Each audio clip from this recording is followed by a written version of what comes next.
Hey guys, welcome to the study with Mayank. मैं हूं आपका मयंक और आज ला रहा हूं मैं आपके लिए कक्षा 10 के लिए इतिहास की पाठ्य पुस्तक भारत और समकालीन विश्व भाग द्वितीय।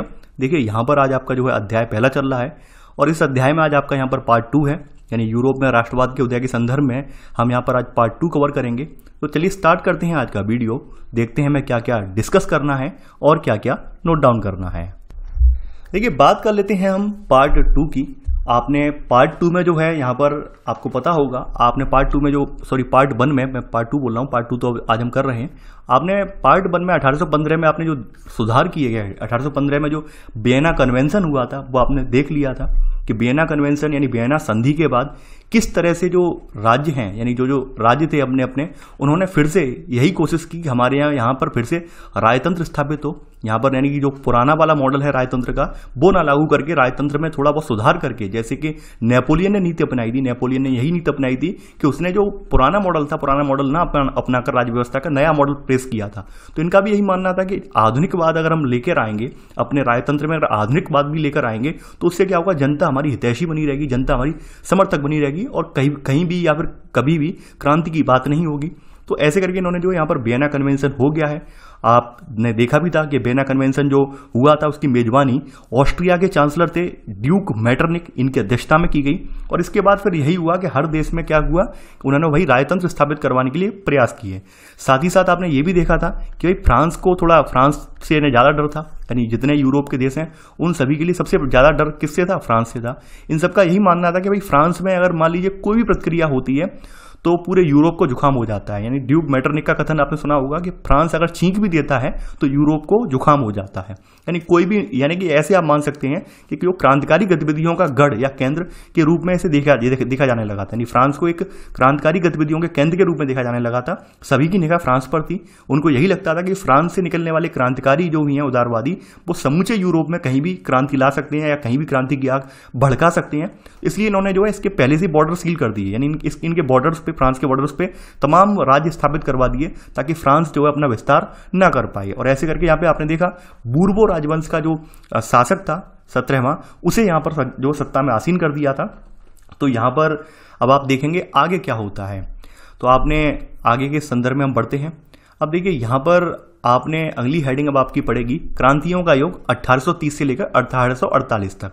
यानी अब तक आपने 1815 से लेकर 1830 का जो समय रहा है वो तो आपने देख लिया है, लेकिन यहाँ पर अब आप देखेंगे कि भाई 1830 से लेकर 1848 तक क्या होता है।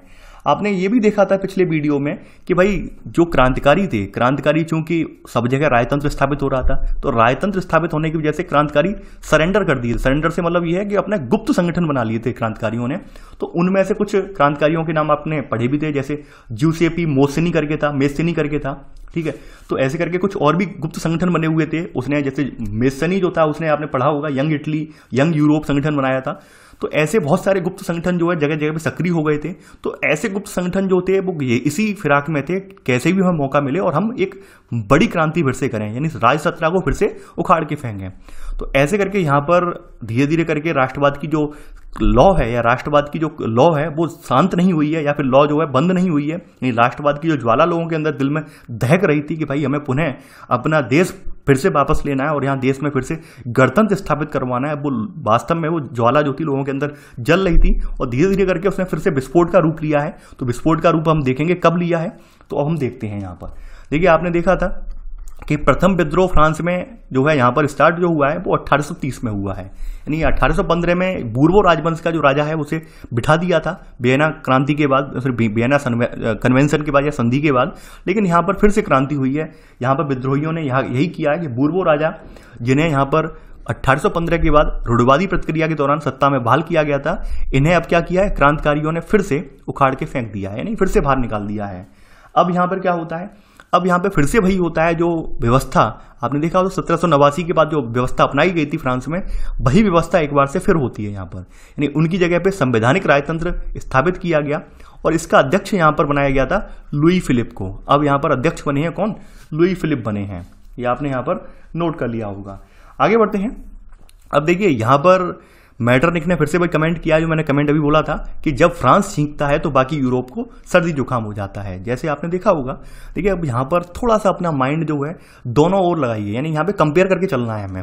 आप ऐसे देख लीजिए कि भाई ये जो घटनाक्रम बिल्कुल घटित हुआ है, सेम डिट्टो घटनाक्रम, यानी बिल्कुल सेम हूबहू यही घटनाक्रम भारत में भी घटित हुआ है। यानी भारत में भी आपने देखा था कि भारत में जो उत्तर भारतीय राज्य 1857 की क्रांति के समय जो है यहाँ पर जो है क्रांतिवाद का केंद्र बने थे, अंग्रेजों ने उन्हें दबाने की पूरी कोशिश कर दी थी।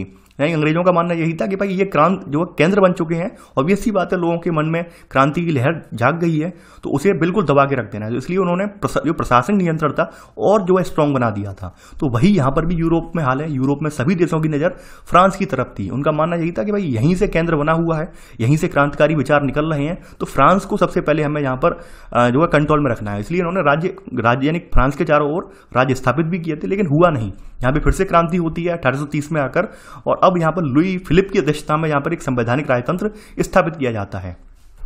अब आगे बढ़ते बढ़ते क्या होता है, अब देखिए यहाँ पर जैसे आगे बढ़ते हैं तो जुलाई क्रांति यहाँ पर जैसे ही हुई है, तो जुलाई क्रांति जब फ्रांस में हुई है, फिर ब्रसेल्स में भी विद्रोह भड़क गया है, जिसके फलस्वरूप यूनाइटेड किंगडम ऑफ नीदरलैंड से ये अलग हो गया।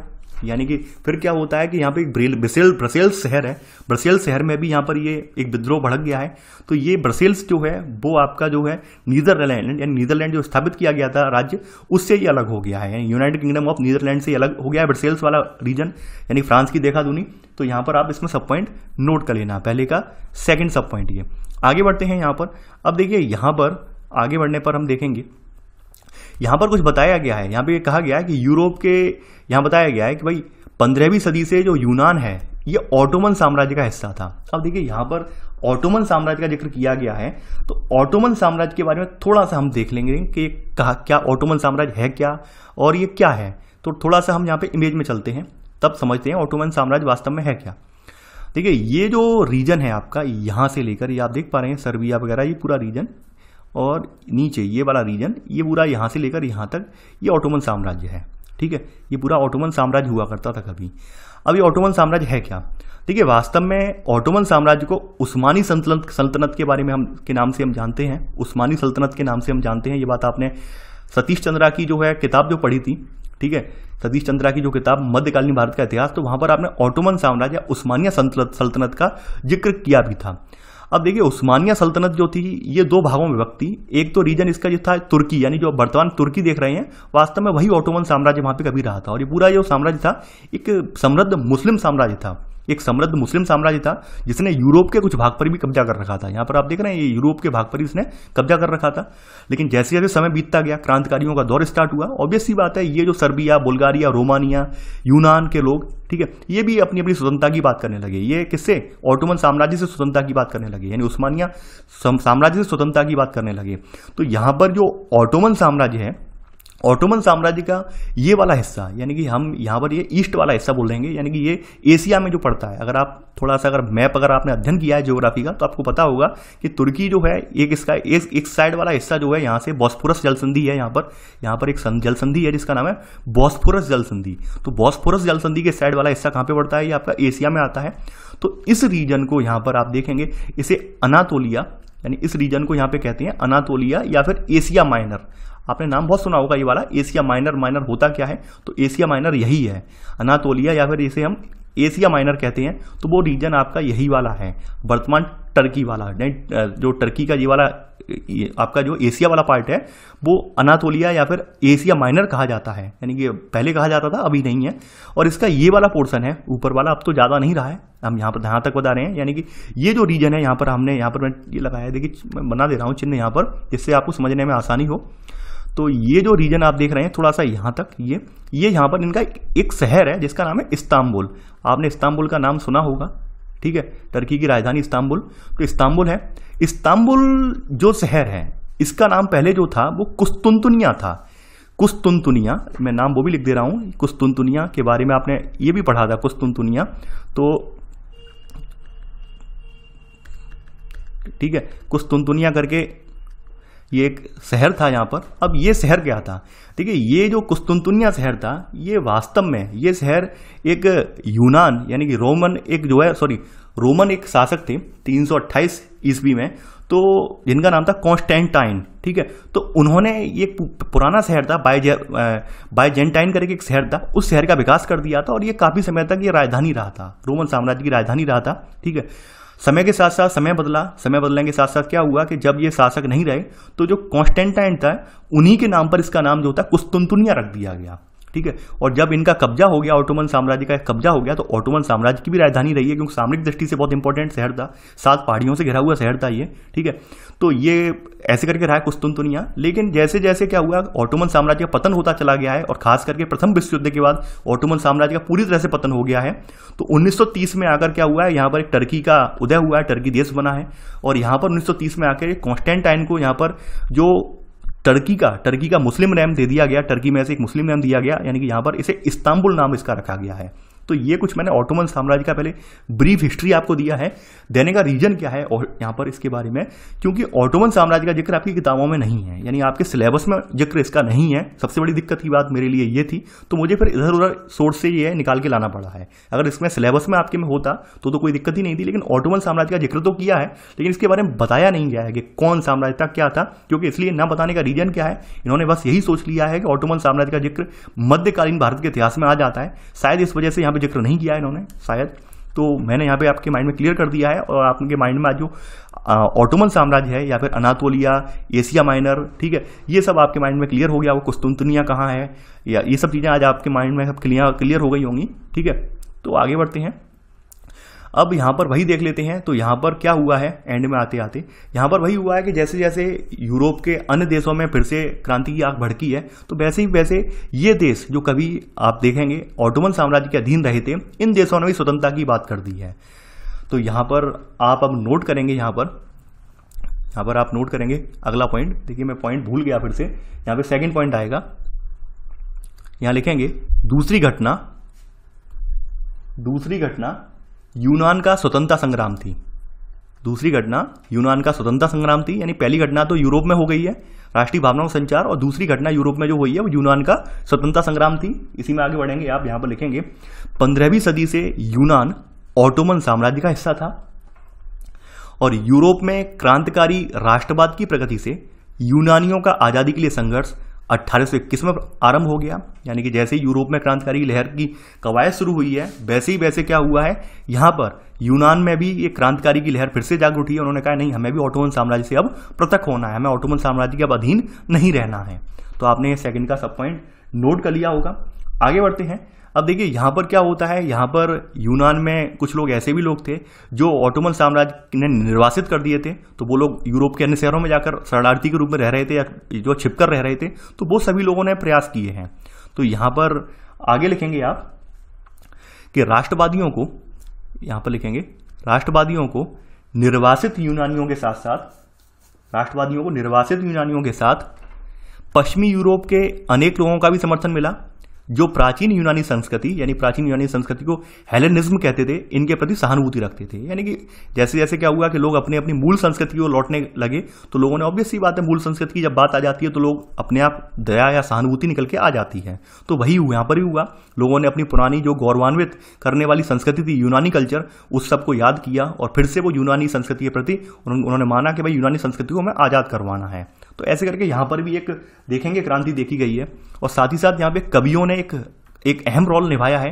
कवियों और कलाकारों ने क्या किया है, तो इन्होंने कवियों और कलाकारों ने यूनान, यहाँ पे लिख लेना आप, इसी में सब पॉइंट, कवियों और कलाकारों ने मुस्लिम साम्राज्य के विरुद्ध यूनान के संघर्ष के लिए जनमत जुटाया। इन कवियों और कलाकारों ने अपनी कविताओं में, अपने कलाकृतियों में यूनान की जो पुरानी खोई हुई समृद्ध परंपरा थी उसको जगाने का जो प्रयास किया है। जैसे भारत में भी यही हुआ है, भारत में तमाम रचनाएं लिखी गई, तमाम देश को आज़ाद करवाने के लिए रचनाएं, गीत, ठीक है, पेंटिंग्स वगैरह बनाई गई। तो उद्देश्य यही था कि लोग अपनी मूल संस्कृति की ओर जो है यहाँ पर फोकस करें, मूल संस्कृति को जो है पहचानें और अपने देश को पहचानें कि हम कहाँ के निवासी थे। तो इन सबसे क्या होता है कि राष्ट्रभक्ति की भावना जागृत करने में एक अहम योगदान मिलता है। तो वही यहाँ पर भी हुआ है। तो यहाँ पर आपने नोट कर लिया होगा। अब देखिए यहाँ पर यूनान वाली जो लड़ाई है ऑटोमन साम्राज्य से अलग होने की, यहाँ पर एक अंग्रेज कवि भी हैं इसमें। इनका जिक्र जो है काफी बार आया है। एक अंग्रेजी कवि हैं, इनका नाम है लॉर्ड बायरन। इन्होंने भी धन इकट्ठा किया और बाद में युद्ध लड़ने के लिए ये यहाँ पर गए। 1824 में यहाँ पर इनकी बुखार से मृत्यु हो गई है, यानी कि यूनान में ये गए थे यहाँ पर किसी ऑटोमन साम्राज्य से अलग होने के लिए, हेल्प करने के लिए, लेकिन इनकी यहाँ पे मृत्यु हो गई है। ऐसे करके एंड में आते आते 1832 में एक कुस्तुनतुनिया यानी कि जो इस्तांबुल वर्तमान का है, तो यहाँ पर एक संधि हुई है और संधि होने के बाद यूनान को एक स्वतंत्र राष्ट्र की मान्यता दे दी गई है। यानी कि ऐसे करके कुस्तुनतुनिया की एक संधि हुई है 1832 में। 1832 में यहाँ पर यूनान ये वाला रीजन जो है बिल्कुल सेपरेट हो गया है ऑटोमन साम्राज्य से। ठीक है, तो ये आपने यहाँ पर देखा। तो धीरे धीरे वही बातें हैं कि भाई जैसे जैसे लोग अपनी अपनी देखते हैं इर्द गिर्द क्रांतियां हो रही हैं, तो ऑब्वियसली बात है लोग भी उससे जो प्रेरित होने लगते हैं। तो वही यहाँ पर आपको देखने को मिला है। अब देखिए यहाँ पर ये तो आपने नोट कर लिया होगा। अब सबसे इंपॉर्टेंट बात हम यहाँ पर देखेंगे कि यहाँ पर रूमानी कल्पना और राष्ट्रीय भावना। रूमानी कल्पना का मतलब यहाँ पे भूत प्रेत वाली कल्पना नहीं है, रोमांटिक है। यानी रूमानी का अभिप्राय यहाँ पर क्या है, रोमांटिक। आपने देखा होगा तमाम, अगर क्लास 9, 10, 11, 12 में अगर आपने अंग्रेजी पढ़ी है तो आपने देखा होगा बहुत सारी जो अंग्रेजी की कविताएं हैं, किस्से वगैरह हैं, वो इसी प्रकार के आपको देखने को मिलेंगे, बिल्कुल रोमांटिक टाइप के, कि भाई उसमें ये है, प्रेम की बात कही गई है, दर्शन की बात कही गई है। यानी जो पाश्चात्य दर्शन है वहां पर वो ला दिया गया है इन कविताओं के माध्यम से। तो वो उद्देश्य क्या था? उद्देश्य यही था कि लोगों की जो मूल भावनाएं हैं, लोगों की अपनी संस्कृति के प्रति भावनाएं हैं, उनको फिर से जागृत करना। क्योंकि अगर वो भावनाएं जागृत हो जाएंगी तो ऑब्वियसली बात है लोग अपना जो राष्ट्रीय स्वतंत्रता या फिर अपने आप में जो अपना स्वतंत्रता चाह रहे हैं वो स्वतंत्रता उन्हें मिल जाएगी। ठीक है, तो ऐसे करके हमारे भारत में भी सेम यही हुआ। भारत में भी हमारे लोगों को, जैसे आपने देखा होगा, हमारे यहाँ कहा गया था कि भाई वेदों की ओर लौटो, यानी ये नारा दिया गया था, आपको याद होगा स्वामी दयानंद सरस्वती ने नारा दिया था, वेदों की ओर लौटो। तो इनका नारा देने का उद्देश्य यही था कि लोग अपनी मूल संस्कृति को पहचाने। मूल संस्कृति को जब लोग पहचान जाएंगे तो ऑब्वियसली बात है विदेशी संस्कृति का ये लोग बहिष्कार करेंगे। तो यहां पर भी रोमानी यानी रोमांटिक कल्चर पहले रहा था एकदम। ठीक है, तो रोमांटिक वही कविताएं, कल्पनाएं लोगों के अंदर फिर से प्रेरित की गई ताकि लोग अपने मूल कल्चर को पहचाने और जो विदेशी शासन है, या फिर हम कह सकते हैं जो अभी जो वर्तमान में शासन है विभिन्न देशों का इनके ऊपर, वो उस शासन से ये मुक्ति पाएं। तो यहां पर वही सब प्रयास स्टार्ट हो गए हैं। तो यहां पर आप लिखेंगे थर्ड पॉइंट कि राष्ट्र के विचार के निर्माण में संस्कृति ने एक अहम भूमिका निभाई। संस्कृति में वही सब चीजें थी जो हमारे यहाँ थी, कला, काव्य, कहानियां, किस्से और संगीत ने राष्ट्रवादियों को यानी राष्ट्रवादी भावनाओं को गढ़ने और व्यक्त करने में सहयोग दिया। ये सब पॉइंट आप नोट कर लेना। साथ ही साथ जो रूमानी कलाकार थे, यानी रोमांटिक कलाकार वगैरह थे, कलाकारों, कवियों ने, इन्होंने क्या किया, तर्क वितर्क किए और तर्क वितर्क और विज्ञान के महिमामंडन की आलोचना की है। यानी विज्ञान वगैरह की इन्होंने साइड में रख दिया कि विज्ञान वगैरह कुछ नहीं है। इसकी जगह इन्होंने जो है भावनाओं पर जिक्र किया है। अंतर्दृष्टि, यानी जिसे हम इनसाइट कहते हैं, अपनी अंतर्दृष्टि में झांक कर देखिए, दिल में झांक कर देखिए, शब्द आते हैं हमारी। रहस्यवादी भावना है, रहस्यवादी का मतलब ये है कि इन्होंने वही जो है, आप अगर देखेंगे अगर हमारे दार्शनिक चिंतन में आत्मा परमात्मा वाला, तो वो उन्होंने अपनी भाषा में रहस्यवादी भावनाओं पर उन्होंने जोड़ दिया है। यानी उन्होंने कहा विज्ञान साइड में हटाओ, आपको जहां पर शांति मिलती है, आपका मन जहां पे शांत होता है, उसमें आप अपने आप को लगाओ। तो वास्तव में ये सब करने का उद्देश्य यही था लोग अपनी संस्कृति को पहचाने और अपनी संस्कृति को बचाने के लिए आगे आए। तो यहां पर आपने ये नोट कर लिया है थर्ड का सेकंड सब पॉइंट। ठीक है, आगे बढ़ते हैं यहां पर। अब थर्ड का थर्ड सब पॉइंट है, एक यहां पर जर्मन दार्शनिक हुआ है योहान गॉटफ्रीड। इन जैसे रूमानी चिंतकों ने दावा किया कि सच्ची जर्मनी संस्कृति उसके आम लोगों, जैसे दास बोल्क कहते हैं, इनमें निहित थी। यानी कि यहाँ पर इसी में एक जर्मन दार्शनिक भी हुए हैं, योहान गॉटफ्रीड। तो योहान गॉटफ्रीड ने साफ साफ कहा है कि वास्तव में जो रूमानी चिंतकों में सबसे ज्यादा दावा यही इन्होंने किया था कि भाई सच्ची जर्मनी संस्कृति उनके वहां के कितने लोगों में देखने को मिलेगी, आपको वहां की लोग जो है मौजूद हैं उनमें देखने को मिलेगी। यानी लोगों में उनके आत्म लोकगीत हैं, जन काव्य हैं, इन सब में यहाँ पर उनकी संस्कृति प्रकट होती है, ऐसा इनका मानना था। तो पूरा नहीं लिखेंगे, केवल इतना लिख लेते हैं। आगे बढ़ते हैं। अब देखिए जैसे जैसे यहाँ पर संस्कृति पर जब बल दिया गया है, तो ऑब्वियसली बात है लोगों से कहा गया है कि आप अपनी स्थानीय भाषा को भी बढ़ावा दें, स्थानीय लोक साहित्य को भी बढ़ावा दें। तो यहाँ पर वही देखने को मिलेगा चौथा पॉइंट में, स्थानीय बोलियों पर बल और स्थानीय लोक साहित्य को एकत्र करने का उद्देश्य केवल यही था कि प्राचीन राष्ट्रीय भावना को हमें वापस लाना नहीं है, बल्कि जो वर्तमान आधुनिक जनसंख्या है, जो कि अनपढ़ जनसंख्या है, उस तक अपने विचारों को पहुंचाना है। क्योंकि बात यही है कि लोकोक्ति वगैरह होती हैं या फिर लोकगीत वगैरह होते हैं, वो जन भाषा में होते हैं, यानी कि जो हमारी स्थानीय भाषा होती है उसमें होते हैं, जिससे कि लोग आसानी से समझ जाते हैं। सेम पैटर्न अगर आप देखेंगे, सेम पैटर्न आपको यही भारत में भी देखने को मिलेगा। आज़ादी के संघर्ष के दौरान तमाम लोकगीत लिखे गए, तमाम जो है लोक कलाकार जो है अपने अपने अभिनय प्रस्तुत किए, और ऐसे करके जो है लोगों के अंदर देश के लिए राष्ट्रभक्ति भक्ति की भावना जगाई गई। तो वही सब यहाँ पर भी हुआ है, बस ये है कि हमारे यहाँ बाद में हुआ है, यहाँ पे पहले हो गया है। तो सब प्रक्रिया आपको वही देखने को मिलेगी। आप कंपेयर करते चलेंगे तो लगभग राष्ट्रवाद सेम टू सेम है। राष्ट्रवाद की जो भावना है, जैसे प्रेरणा ली गई हमारे यहाँ, वो भी प्रेरणा लेने का तरीका भी सेम था। यानी हमने भी प्रेरणा लगभग एक जैसी ली। यानी हमने भी भाई, हमारे जो दयानंद सरस्वती जी ने नारा दिया कि वेदों की ओर लौटो। यानी सबसे बड़ा सवाल सबके मन में ये था कि हम अंग्रेजों से आज़ादी ले जाएंगे, फिर हम करेंगे क्या, देश में हम बनाएंगे क्या, देश को किस ओर ले जाएंगे। उन्होंने सबसे बढ़िया नारा यही दिया था कि वेदों की ओर लौटो। वेदों में सब कुछ लिखा हुआ है, कैसे आपको राज्य स्थापित करना है, कैसे शासन चलाना है, प्रशासन चलाना है। तो ऐसे करके जो है हमारे यहाँ भी संस्कृति की ओर झुकाव करने के लिए, संस्कृति को बढ़ावा देने के लिए सब प्रयास किए गए। अब धीरे धीरे देखते हैं हमारे यहाँ पर क्या हुआ। पहले यहाँ पर देख लेते हैं यहाँ पर क्या हुआ, आगे बढ़ते हैं यहाँ पर। अब देखिए यहाँ पर ये तो नोट कर लिया होगा चौथे पॉइंट में। 18वीं सदी के अंत तक यहाँ तक आते आते यहाँ पर आगे चौथा पॉइंट आपने नोट कर लिया होगा, ठीक है। तो ये तो नोट कर लिया होगा। आगे बढ़ते हैं यहाँ पर। अब 5वां पॉइंट आप नोट करेंगे। 18वीं सदी के अंत में यहाँ पर क्या हुआ है, यहाँ पर पोलैंड का, यानी कि 18वीं सदी के अंत में पोलैंड का रूस, ठीक है, प्रसा और ऑस्ट्रिया जैसी जो बड़ी शक्तियां थी, इन्होंने पोलैंड का विभाजन कर दिया है। ये आप नोट कर लेना। 18वीं सदी के अंत में पोलैंड का रूस, प्रसा और ऑस्ट्रिया जैसी बड़ी शक्तियों ने विभाजन कर दिया था। तो यहां पर पोलैंड में कैसे भावना जगाई गई हैं, तब संगीत और भाषा के जरिए राष्ट्रीय भावना जीवित रखी गई। यानी पोलैंड में जो पोलैंड का विभाजन कर दिया है रूस ने, प्रसा ने, ऑस्ट्रिया ने मिलकर, तो पोलैंड में जो स्थानीय भावना या राष्ट्रीय भावना जागृत करने का तरीका यही रहा है, संगीत और भाषा वहां की, ठीक है। इन्होंने वहां पर एक व्यक्ति थे कैरोल कुरपिंस्की करके, इन्होंने राष्ट्रीय संघर्ष का अपने ओपेरा, देखिए ओपेरा एक विधा है, जैसे हमारे यहाँ तमाम गीत गायन वगैरह की विधाएं होती हैं। जैसे आपने देखा होगा छत्तीसगढ़ की एक विधा है तीजन बाई, आपने देखा होगा तीजन बाई जो महाभारत वगैरह काव्य वगैरह कहती हैं अपने मुंह से गाते हुए। तो यहाँ पर भी ओपेरा एक तरह का गीत की एक विधा है, जिसके माध्यम से आपने देखा होगा हाव भाव वगैरह करके वो सॉन्ग गाते हैं। तो वही ओपेरा है इनका।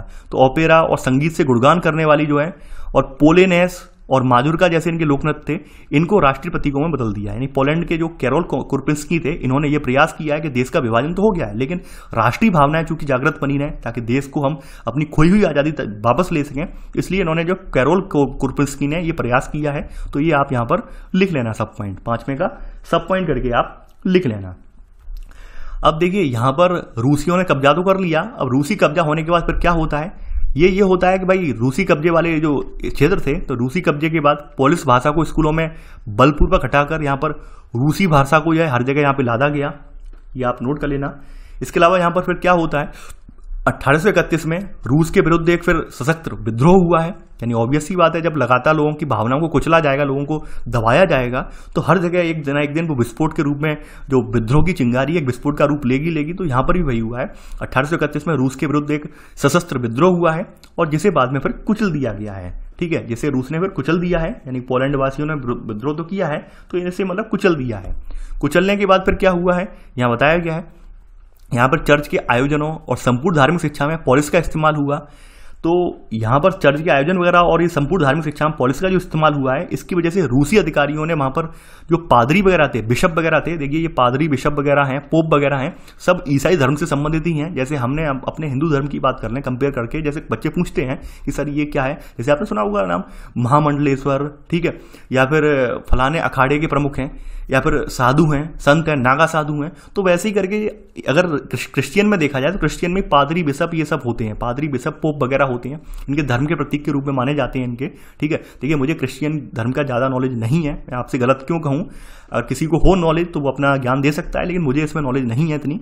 मुझे क्योंकि यहाँ पर मैं जिस क्षेत्र में हूँ वहाँ पर दूर दूर तक इसके बारे में क्रिश्चियन लोग नहीं हैं, तो इसलिए मुझे नॉलेज नहीं है, ठीक है। इसमें देखिए मैं कोई अपनी जो है ना शान समझता हूँ इस बारे में, और ना ही मैं इसमें कोई बुराई मानता हूँ, जो है वो बता दिया आपको। तो इसलिए मुझे ज़्यादा नॉलेज नहीं है। हाँ ये मालूम है कि भाई ये इसी धर्म से संबंधित हैं, जैसे हमारे यहाँ ये होते हैं, ठीक उसी प्रकार से पादरी बिशप वगैरह ये सब होते हैं ये इनके। तो यहाँ पर क्या था कि भाई चर्च के आयोजन वगैरह में पॉलिश भाषा का बढ़ावा दिया था इन लोगों ने। तो इस वजह से रूसियों ने क्या किया कि पादरी और बिशप वगैरह थे, इनको जेल में डाला, सजा भी दी, सजा के रूप में साइबेरिया वाले ठंडे इलाकों में भेज दिया गया। तो यहाँ पर आप इसमें नोट करेंगे यही सब पॉइंट, यानी 5वें का आपका देखेंगे ये कि ये 5वें का चौथा सब पॉइंट होगा, 5वें का ये चौथा सब पॉइंट होगा, ये चौथा सब पॉइंट है। आप यहाँ पर अब लिखेंगे चौथे सब पॉइंट के रूप में कि चर्च के आयोजनों और संपूर्ण धार्मिक शिक्षा पॉलिस में देने के कारण रूसी अधिकारियों ने पादरियों और बिशपों को सजा देते हुए साइबेरिया भेज दिया। ठीक है, अब ऐसे करते करते धीरे धीरे कितना भी कोशिश की है इन्होंने दबाने की, लेकिन पॉलिश भाषा कहीं ना कहीं रूसी संघर्ष के विरुद्ध एक प्रतीक के रूप में देखी जाने लगी है। तो यहाँ पे सब पॉइंट नोट कर लेना पांचवें का कि पॉलिश भाषा रूसी प्रभुत्व के विरुद्ध संघर्ष के प्रतीक के रूप में देखी जाने लगी है। यानी लंबे समय तक लोगों की भावनाएं जो है इन्होंने कुचलने की कोशिश की है, लेकिन नहीं, लोग अपनी बात पर अड़ग रहे हैं। जैसे हमारे हिंदुस्तान में हुआ था, अंग्रेजों ने प्रयास बहुत किया कि हमारी मूल संस्कृति से लोगों को भटका दें, लेकिन फिर भी आपने देखा होगा संस्कृत कॉलेज वगैरह ये सब स्थापित किए गए। स्थापना का उद्देश्य यही था कि हमारी संस्कृति बची रहे। तो वही बात यहाँ पर भी है कि यहाँ पर कितना भी कोशिश कर ली रूसियों ने, लेकिन नहीं, लोग अपनी भाषा को लेकर, अपने संस्कृति को लेकर अड़ग रहे हैं और एंड में उन्हें जो है सफलता भी मिली। तो ये यहाँ तक आपने देख लिया भाषा ने किस प्रकार से रोल निभाया, यानी भाषा, संस्कृति और जो रोमानी भावना थी उसने किस प्रकार से रोल निभाया, वो आपने देख लिया।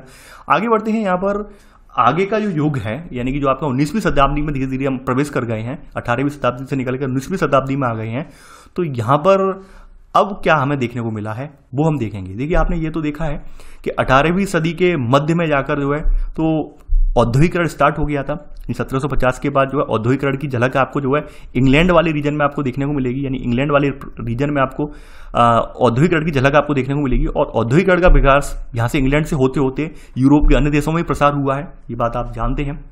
तो यहाँ पर एक नया कल्चर विकसित हुआ था, इसके बारे में हम पहले भी बात कर चुके हैं, पहले वाले पार्ट में भी बात कर चुके हैं। यानी यहाँ पर एक नया कल्चर ये विकसित हुआ था कि अब तमाम उद्योग धंधे खुल गए, उनका विकास हुआ। तो इस वजह से यहाँ पर 3 प्रकार के फिर से वर्ग बन गए। यानी एक तो श्रमिक था, ठीक है, श्रम के अलावा यहाँ पर छोटे मोटे व्यापारी वगैरह थे, व्यापारी के अलावा बड़े बड़े फर्म के मालिक वगैरह थे। तो ऐसे करके यहाँ से फिर से हमें एक नया समाज देखने को मिलेगा इसमें। तो वो नया जो समाज मिला है, नया समाज और पुराने समाज में क्या अंतर है, तो वो आप कंपेयर करके पहले भी पढ़ चुके हैं कि नया समाज जो बना था, नया समाज में मोस्टली उदारवादी चिंतक थे। यानी जो बिजनेसमैन वगैरह थे वो सब यही चाहते थे कि एक बिजनेसमैन के नजरिए से आगे बढ़ाया जाए देश को, ना कि पुराने वाले रवैये से, ना कि राजतंत्र से। तो वही सब चीजें आप यहाँ पर देखेंगे कि जैसे जैसे आगे परिवर्तन आए हैं यहाँ पर 1750 के बाद इंग्लैंड में आप देखेंगे, जैसे इंग्लैंड में यहाँ पर जो शुरू हुआ है औद्योगिकरण, तो औद्योगिकरण का असर अन्य जगहों पर भी पड़ा है। जैसे हमारे भारत में इंग्लैंड का जो सामान था उससे प्रतिस्पर्धा करनी पड़ रही थी, ठीक उसी प्रकार से यूरोप में भी, जैसे इंग्लैंड में जो है औद्योगिक क्रांति हुई है, यूरोप में भी यूरोप के स्थानीय बाजार थे, उन्हें भी कड़ी प्रतिस्पर्धा करनी पड़ी है, कपड़े के क्षेत्र में, हर चीजों के क्षेत्र में। ठीक है, क्योंकि आधुनिक चीजें, आधुनिक मशीनों से बनी हुई चीजें जो होती हैं उनकी गुणवत्ता भी अच्छी होती है। तो वही सब चीजें आपको यहाँ पर देखने को मिलेंगी। तो यहाँ पर अब आप नोट करेंगे आगे छठा पॉइंट, 19वीं सदी के प्रथम भाग में पूरे यूरोप में जनसंख्या में जबरदस्त वृद्धि हुई है। इसी में सब पॉइंट, ज्यादातर देशों में यह स्थिति थी कि नौकरी ढूंढने वालों की तादाद उपलब्ध रोजगार से ज्यादा थी। यानी अब लोग राजा प्रजा में विश्वास न करके नौकरी में विश्वास कर रहे थे, भाई हमें नौकरी लेनी है जिससे कि हम अपनी आजीविका चला सकें, अपना जीवन यापन कर सकें। क्योंकि यहाँ पे एक नए तरह का कल्चर, औद्योगिकरण होने की वजह से एक नए तरह का कल्चर यहाँ पे विकसित हो रहा है। तो वो यहाँ पर आप देखने को मिलेगा। ऊपर से यहाँ पे बताया गया है कि भाई नगरों के लघु उत्पादकों को यहाँ पर क्या है, इंग्लैंड से आयातित मशीन से बने जो सस्ते कपड़े हैं इनसे कड़ी प्रतिस्पर्धा करनी पड़ रही थी। यानी कि सेम कंडीशन जो आपने भारत के बारे में पढ़ी थी क्लास 9th में, वही कंडीशन यहाँ पर भी थी। शुरुआत में सबसे पहले इंग्लैंड की औद्योगिक क्रांति का असर वहाँ पर यूरोप में मौजूद अन्य देशों के छोटे श्रमिक हैं उन पर पड़ा है। तो यहाँ पर वही चीजें आपको यहाँ पर देखने को मिलेगी। तो यहाँ पर आगे बढ़ते हैं। अब देखिए यहाँ पर इन सबको बहुत प्रतिस्पर्धा झेलनी पड़ी।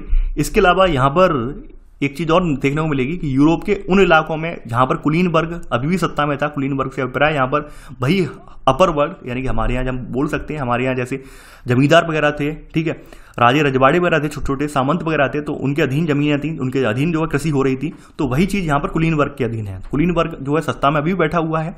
तो कुलीन वर्ग के अधीन जहां जहां पर जमीन थी वहां पर कृषक सामंती शुल्क और जिम्मेदारियों के बोझ तले दबे हुए थे, यानी कि वही शुल्क वगैरह वसूलते थे कृषकों से जबरदस्ती। तो ये सब चीजें आपको यहाँ पर देखने को मिलेंगी। तो यहाँ पर छठे का थर्ड सब पॉइंट आप नोट कर लेना।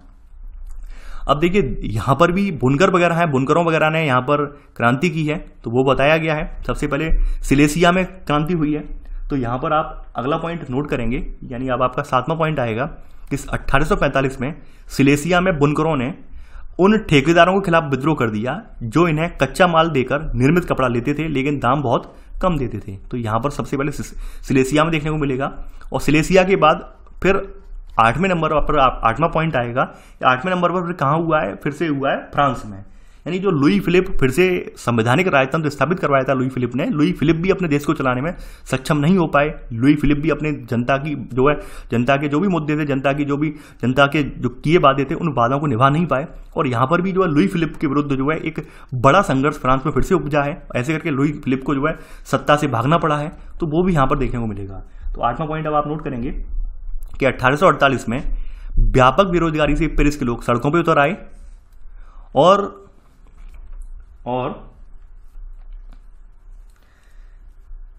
उन्होंने लुई फिलिप को भागने पर मजबूर किया। देखिए मैं आपको फिर बोल दे रहा हूं, यहां पर जो भाषा मैं यूज करवा रहा हूं वो आप या तो उस भाषा में लिखिए, या फिर अगर आपको लगता है कि मैं इससे बेटर भाषा लिख सकता हूं तो अपनी भाषा में लिखिए। लेकिन आप जो बीच बीच में अगर आप स्किप कर दे रहे हैं कि सर ने जो भाषा में बोली है वो ना लिखकर कुछ और लिखेंगे, तो आपको सेंटेंस पढ़ने में दिक्कत होगी। ये मैं पहले बता दे रहा हूं, ठीक है। तो मेरी जो लैंग्वेज है, मैंने कोशिश यही की है शब्दों को जोड़ते हुए, या फिर जो है जहाँ लाइनें कट करके जोड़ी हैं तो उस हिसाब से जोड़ी हैं कि पढ़ने में वो एकदम अजीब ना लगे आपको, पढ़ने में सहजता से आप पढ़ सकें। ये आप ध्यान रखना इस बात का। तो यहाँ पर आपने ये नोट कर लिया होगा 8वां पॉइंट। आगे बढ़ते हैं यहाँ पर। अब देखिए यहाँ पर राष्ट्रीय सभा जो थी इनकी, नेशनल असेंबली, तो नेशनल असेंबली ने फिर क्या किया है कि प्रजा के दबाव में आकर यहाँ पर घोषणा की है कि 21 साल से ऊपर के सभी जो वयस्क पुरुष हैं इनको मताधिकार प्रदान किया जाए, और साथ ही साथ जो काम की अधिकारी गारंटी है वो भी इन्होंने दी है कि भाई हम रोजगार प्रोवाइड करवाएंगे।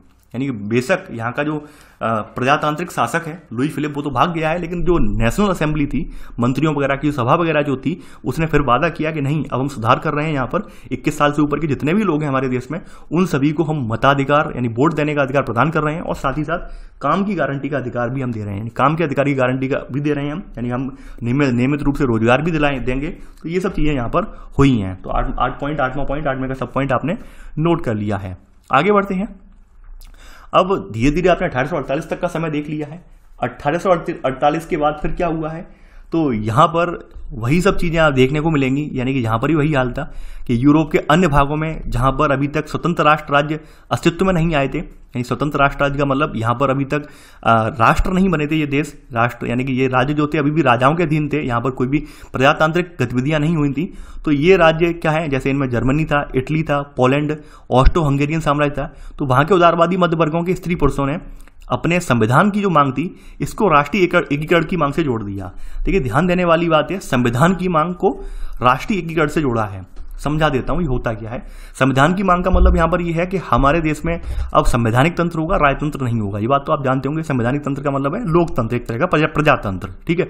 यानी कि यहाँ पर लोकतंत्र होगा, यहाँ पर जो है कहा जाए यहाँ पर किसी राजा का अधिकार नहीं होगा। हम यहाँ पर जनता जनार्दन सबसे ऊपर होगी। जनता अपनी जो है अपने अनुसार शासकों का चुनाव करेगी, उन्हें हटाएगी भी। ये आपका संविधान है, संविधान के अकॉर्डिंग सरकार चलेगी, ठीक है। नियम कानून होंगे, राजा अपनी मनमर्जी नहीं चलाएगा। राष्ट्रीय एकीकरण का मतलब क्या होता है कि ये जो देश थे, जैसे जर्मनी हुआ, जर्मनी के बारे में आपने ये भी सुना है, इसका जो गठन है यानी ये 39 छोटे छोटे राज्यों को मिलाकर जर्मनी महासंघ रखा गया था, जर्मन महासंघ बनाया गया था। तो यहाँ पर बात हो रही है कि यहाँ पर ये जर्मनी इटली है जो आप देख रहे हैं, ये कोई एक देश नहीं थे शुरुआत में। यहाँ पर इनके क्षेत्रों पर विभिन्न विभिन्न क्षेत्र जो हैं उन क्षेत्रों पर विभिन्न विभिन्न शासकों का यहाँ पे जो है कह सकते हैं कब्जे में थे। यानी इनके जो इलाके थे, कोई किसी शासक के कब्जे में, कोई किसी शासक के कब्जे में है, पूरा एक समूचा देश नहीं था। तो यहाँ के लोगों ने क्या किया है, पहली बात तो इन लोगों ने ये तो माना है कि हमें अपने यहाँ संवैधानिक तंत्र स्थापित करवाना है। दूसरी बात यह है कि इन्होंने कहा कि भाई हमारा जो पूरा क्षेत्र विभिन्न राजाओं के अधीन है वो खाली करके पूरा एक देश बनाया जाए, पूरा एक राष्ट्रीय एकीकरण हो जाए, यानी जिससे देश में कोई आपत्ति ना आए, देश में पूरा एक साझा कल्चर हो, देश के लिए पूरे समूचे देश के लिए एक समान नियम बनाए जा सकें और कोई दिक्कत ना हो। जैसे हमारे यहाँ भी स्थिति यही थी कि हमारे यहाँ देश, मान लीजिए देश आज़ाद होने के बाद अगर सरदार वल्लभ भाई पटेल ने अगर अपना कह सकते हैं अपना योगदान नहीं दिया होता तो 565 जो प्रिंसली स्टेट थे वो कभी भारत में एकीकृत नहीं हो पाते। ऑब्वियस सी बात है, कोई राजा क्यों चाहेगा कि हम लोकतंत्र का हिस्सा बने, हमारी राजशाही चली जाएगी। यहाँ पर फिर हमें वही करना पड़ेगा जो जनता जनार्दन चाहिए। 5 साल के लिए चुनकर आओगे, यानी जनता पसंद करेगी, चुनकर आओगे, नहीं पसंद करेगी तो लात मार के निकाल देगी। तो ऑब्वियस सी बात है। तो यहाँ पर भी वही था, यहाँ पर पब्लिक ने ये किया है कि भाई हमारा देश खाली करो, जो यहाँ पर कब्जा किए हुए हो हमारी जमीन पर, और हमें यहाँ पर संविधान भी स्थापित करवाने दो, साथ ही साथ देश का एकीकरण भी करने दो, ठीक है। तो ये यहाँ पर नवा पॉइंट आप नोट कर लेना पूरा। आगे बढ़ते हैं यहाँ पर। अब ऐसे करके यहाँ पर नीचे पढ़ने पर हम देखेंगे यहाँ पे जर्मनी में इस बात को लेकर कवायद भी स्टार्ट हो गई है। यहाँ पर अगला पॉइंट नोट करेंगे, 10वां पॉइंट। देखिए जर्मनी में क्या हुआ है, जर्मनी में राजनीतिक संगठन जो हैं ये इकट्ठे हुए हैं फ्रैंकफर्ट शहर में। यहाँ पर नेशनल असेंबली में ये इस पक्ष में मतदान करना था कि भाई हमें देश में एक जो है राष्ट्र स्थापित करना है, यानी जर्मनी को हम राजतंत्र ना बनाकर अब राष्ट्र बनाएंगे। लेकिन यहाँ पर दिक्कत क्या थी? दिक्कत यहाँ पर उदारवादियों की ये थी, उदारवादियों ने इस सब के ऊपर बस ये सोच रखी है कि हम बेशक यहाँ पर संविधान तंत्र स्थापित करवाएं, लेकिन हमारे यहाँ का मुखिया जो है वो राजा ही रहेगा। ये इस बात को लेकर यहाँ पर विरोध हुआ है। यानी इन्होंने ये जैसे देखा है ब्रिटेन की महारानी केवल वो नाम के लिए बेशक सही, लेकिन पद के लिए महारानी तो है ही है। तो यहाँ पर भी वही था, इनका मानना ये था कि भाई हम लोग एक राष्ट्र का निर्माण करेंगे, संवैधानिक तंत्र बनाएंगे, लेकिन वहाँ पर जो हमारा प्रमुख होगा, जो संविधान यानी अध्यक्षता, जो संविधान की अध्यक्षता करेगा, देश की अध्यक्षता करेगा, वो राजा करेगा। और राजा जो होगा वो हमारी जो हमने संविधान बनाया है, संसद बनाई है, उसके अधीन रहेगा। तो इस बात को लेकर यहाँ पे मतभेद हुआ है। राजा जो है, जिस राजा का नाम इन्होंने आगे किया था, वो राजा तैयार नहीं हुआ है। राजा बिल्कुल तैयार नहीं हुआ है कि बिल्कुल हम संविधान के अधीन या संसद के अधीन हमें रहना पड़े, मंत्रियों के अधीन रहना पड़े। राजा बिल्कुल तैयार नहीं हुआ है और ऐसे करके यहाँ पर ये फैसला इनका नहीं हो पाया है। एंड में यहाँ पे जर्मनी के साथ क्या होता है वो हम देखेंगे अब। तो 10वां पॉइंट पहले नोट कर लीजिए कि जर्मनी के राजनीतिक संगठनों के 831 निर्वाचित प्रतिनिधियों ने, जर्मनी के राजनीतिक संगठनों के 831 निर्वाचित प्रतिनिधियों ने 18 मई 1848 को फ्रैंकफर्ट शहर के, कौन से शहर? फ्रैंकफर्ट शहर के, ठीक है, नोट कर लिया होगा यहां तक, सेंट पॉल चर्च में, फ्रैंकफर्ट शहर में एक चर्च है सेंट पॉल चर्च, ठीक है, फ्रैंकफर्ट शहर के सेंट पॉल चर्च में एक जर्मन राष्ट्र के लिए यानी पूरा एक समूचा एक जर्मन राष्ट्र के लिए एक संविधान का प्रारूप तैयार किया। ये देखिए एक शॉर्ट भाषा में लिखवा दिया, लाइनों को थोड़ा मैं काट के करना पड़ा है, तो आप यही लाइन लिख लेना कि जर्मनी के राजनीतिक संगठनों ने 831 निर्वाचित प्रतिनिधियों ने 18 मई 1848 को फ्रैंकफर्ट शहर के सेंट पॉल चर्च में आयोजित संसद में एक जर्मन राष्ट्र के लिए संविधान का प्रारूप तैयार किया। और यहां पर आप सब पॉइंट नोट कर लेना इसी में 10वें का। इस राष्ट्र की अध्यक्षता को एक ऐसे राजा को सौंपी गई जिसे संसद के अधीन रहना था। तो यहां पर आप नोट कर लेना, इस राष्ट्र की अध्यक्षता के लिए यहां पर जैसा मैं बोलता जा रहा हूं के लिए प्रतिनिधियों ने, प्रसा का राजा है फ्रेडरिक विलियम चतुर्थ, यानी इस राष्ट्र की अध्यक्षता के लिए प्रतिनिधियों ने, जो प्रतिनिधि थे संसद के, उन्होंने प्रसा के राजा फ्रेडरिक विलियम चतुर्थ को ताज पहनाने की पेशकश की जिसे संसद के अधीन रहना था। फिर से रिपीट कर रहा हूं 10 का सब पॉइंट कि इस राष्ट्र की अध्यक्षता के लिए प्रतिनिधियों ने क्या किया है, प्रसा के राजा फ्रेडरिक विलियम चतुर्थ को ताज पहनाने की पेशकश की है, लेकिन जिसे संसद के अधीन रहना था। ठीक है, यहां पे कंडीशन ये थी। तो ऑब्वियस सी बात है, राजा जो था वो इसके लिए एग्री नहीं हुआ, क्योंकि राजा का फिर मतलब ही क्या रह जाएगा, उसे संसद के अधीन जो मंत्री वगैरह उनके अधीन रहकर काम करना पड़े, अपने कामों के लिए जवाबदेही भी होना पड़े उसे। ऑब्वियस सी बात है, कोई राजा एग्री नहीं होगा। तो राजा ने भी यहाँ पे उदारवादियों की बात नहीं मानी है और राजा फिर से जो विरोधी राजा थे उनके साथ खड़ा हो गया है। तो यहां पर इसी में सब पॉइंट आप नोट करेंगे, परंतु ठीक है, कहां गया पॉइंट में, हाँ इसी में सब पॉइंट आप नोट कर लेना, परंतु राजा ने इसे अस्वीकार कर उन राजाओं का साथ दिया जो निर्वाचित सभा के विरोधी थे। यानी जो निर्वाचित सभा चुनकर आई थी 831, उनके विरोधी जो थे, जो कि 831 निर्वाचित प्रतिनिधि जो थे वो तो उदारवादी थे। ये जो प्रतिनिधि थे ये सब ये राजतंत्र वाले समर्थक थे। तो ये इसने जो प्रसा का राजा है फ्रेडरिक विलियम, इसने अस्वीकार करने का रीजन ही यही था कि भाई हम इसका विरोध दर्ज कर रहे हैं और हम अपने राजाओं वाले जमघट में जाके फिर से खड़े हो गए हैं। तो यहां पर वही है, नोट कर लिया होगा कि परंतु राजा ने इसे अस्वीकार कर उन राजाओं का साथ दिया जो निर्वाचित सभा के विरोधी थे। अंत में फिर क्या हुआ है कि भाई यहां पर मामला इतना गर्मा गया है, ना तो उदारवादी और ना ही राजतंत्र वाले समर्थकों में बात बनी है।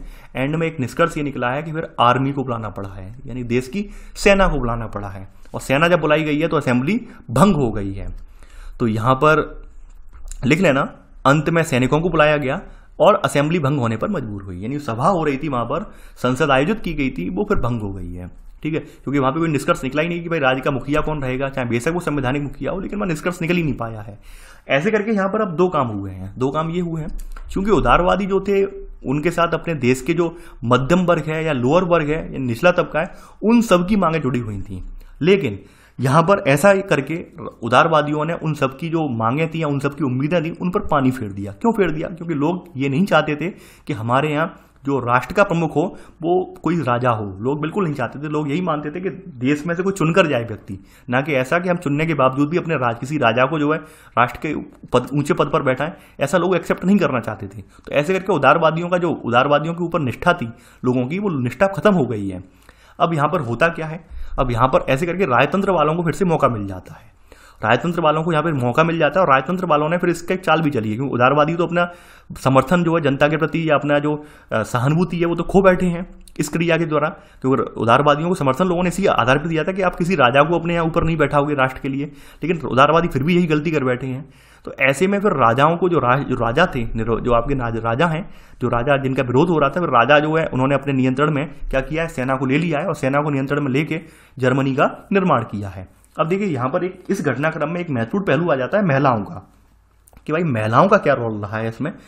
महिलाओं का रोल ये रहा है कि उदारवादी जो आंदोलन हुआ था उस समय ऑब्वियस सी बात है महिलाओं को अधिकार नहीं दिए गए थे। जैसे हमारे भारत की कंडीशन भी थी सेम, तो वही कंडीशन यहाँ पर भी है कि महिलाओं को केवल और केवल क्या था, राजनीतिक अधिकार प्रदान करने का मुद्दा यहाँ पर भी विवादास्पद था। लोग एग्री नहीं थे कि महिलाओं को कितने अधिकार दिए जाएं, क्या क्या अधिकार दिए जाएं, लेकिन हाँ महिलाएं बड़ी संख्या में तमाम आंदोलनों में भाग लेती थी। अब जैसे ये आपकी जो यहाँ पर जो संसद फ्रैंकफर्ट में आयोजित की गई है, ये संसद का चित्र है, तो आप देखेंगे यहाँ पर नीचे तो 831 सदस्य हैं, ठीक है, निर्वाचित सदस्य हैं, साथ ही साथ राजतंत्र के समर्थक भी हैं, कुछ राजा भी यहाँ मौजूद हैं, ठीक है।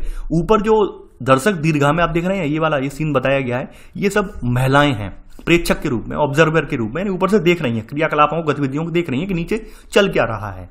लेकिन यहाँ पर वही बात बताई गई है कि भाई ये सब तो हो रहा था, लेकिन महिलाओं को अधिकार देने के पक्ष में शुरुआत में उदारवादी नहीं थे, इस बात के लिए एकमत नहीं हो पा रहे थे। तो यहाँ पर 11वां पॉइंट अब आप लिख लेना, उदारवादी आंदोलन के अंदर महिलाओं को राजनीतिक अधिकार प्रदान करने का मुद्दा विवादास्पद था। हालांकि आंदोलन में बरसों से बड़ी संख्या में महिलाओं ने सक्रिय रूप से भाग लिया था, ये आप लिख लेना। अब इसी में एक महिला है, महिला का नाम लिखवा दे रहा हूं नोट करके, तो नोट करके महिला के बारे में लिख लेना। इनका नाम है लुई ऑटो पीटर्स। तो ये राजनीतिक कार्यकर्ता नहीं है, इन्होंने महिलाओं की पत्रिका और बाद में एक नारीवादी राजनीतिक संगठन की स्थापना की है। नारीवादी का मतलब जानते होंगे, जो कि नारियों के अधिकारों के लिए लड़े, यानी नारियों में कोई विभेद ना करे, स्त्री पुरुष के आधार पर नारियों के साथ कोई भेदभाव ना करे, और नारियों की समस्याएं हैं जो उनके साथ संघर्ष की समस्याएं हैं उन सब के लिए वो लड़े, ठीक है। तो वो नारीवादी व्यक्ति कहलाता है। तो ऐसे करके इन्होंने नारीवादी संगठनों की स्थापना की है, तो आपने नोट में लिख लिया होगा। आगे बढ़ते हैं।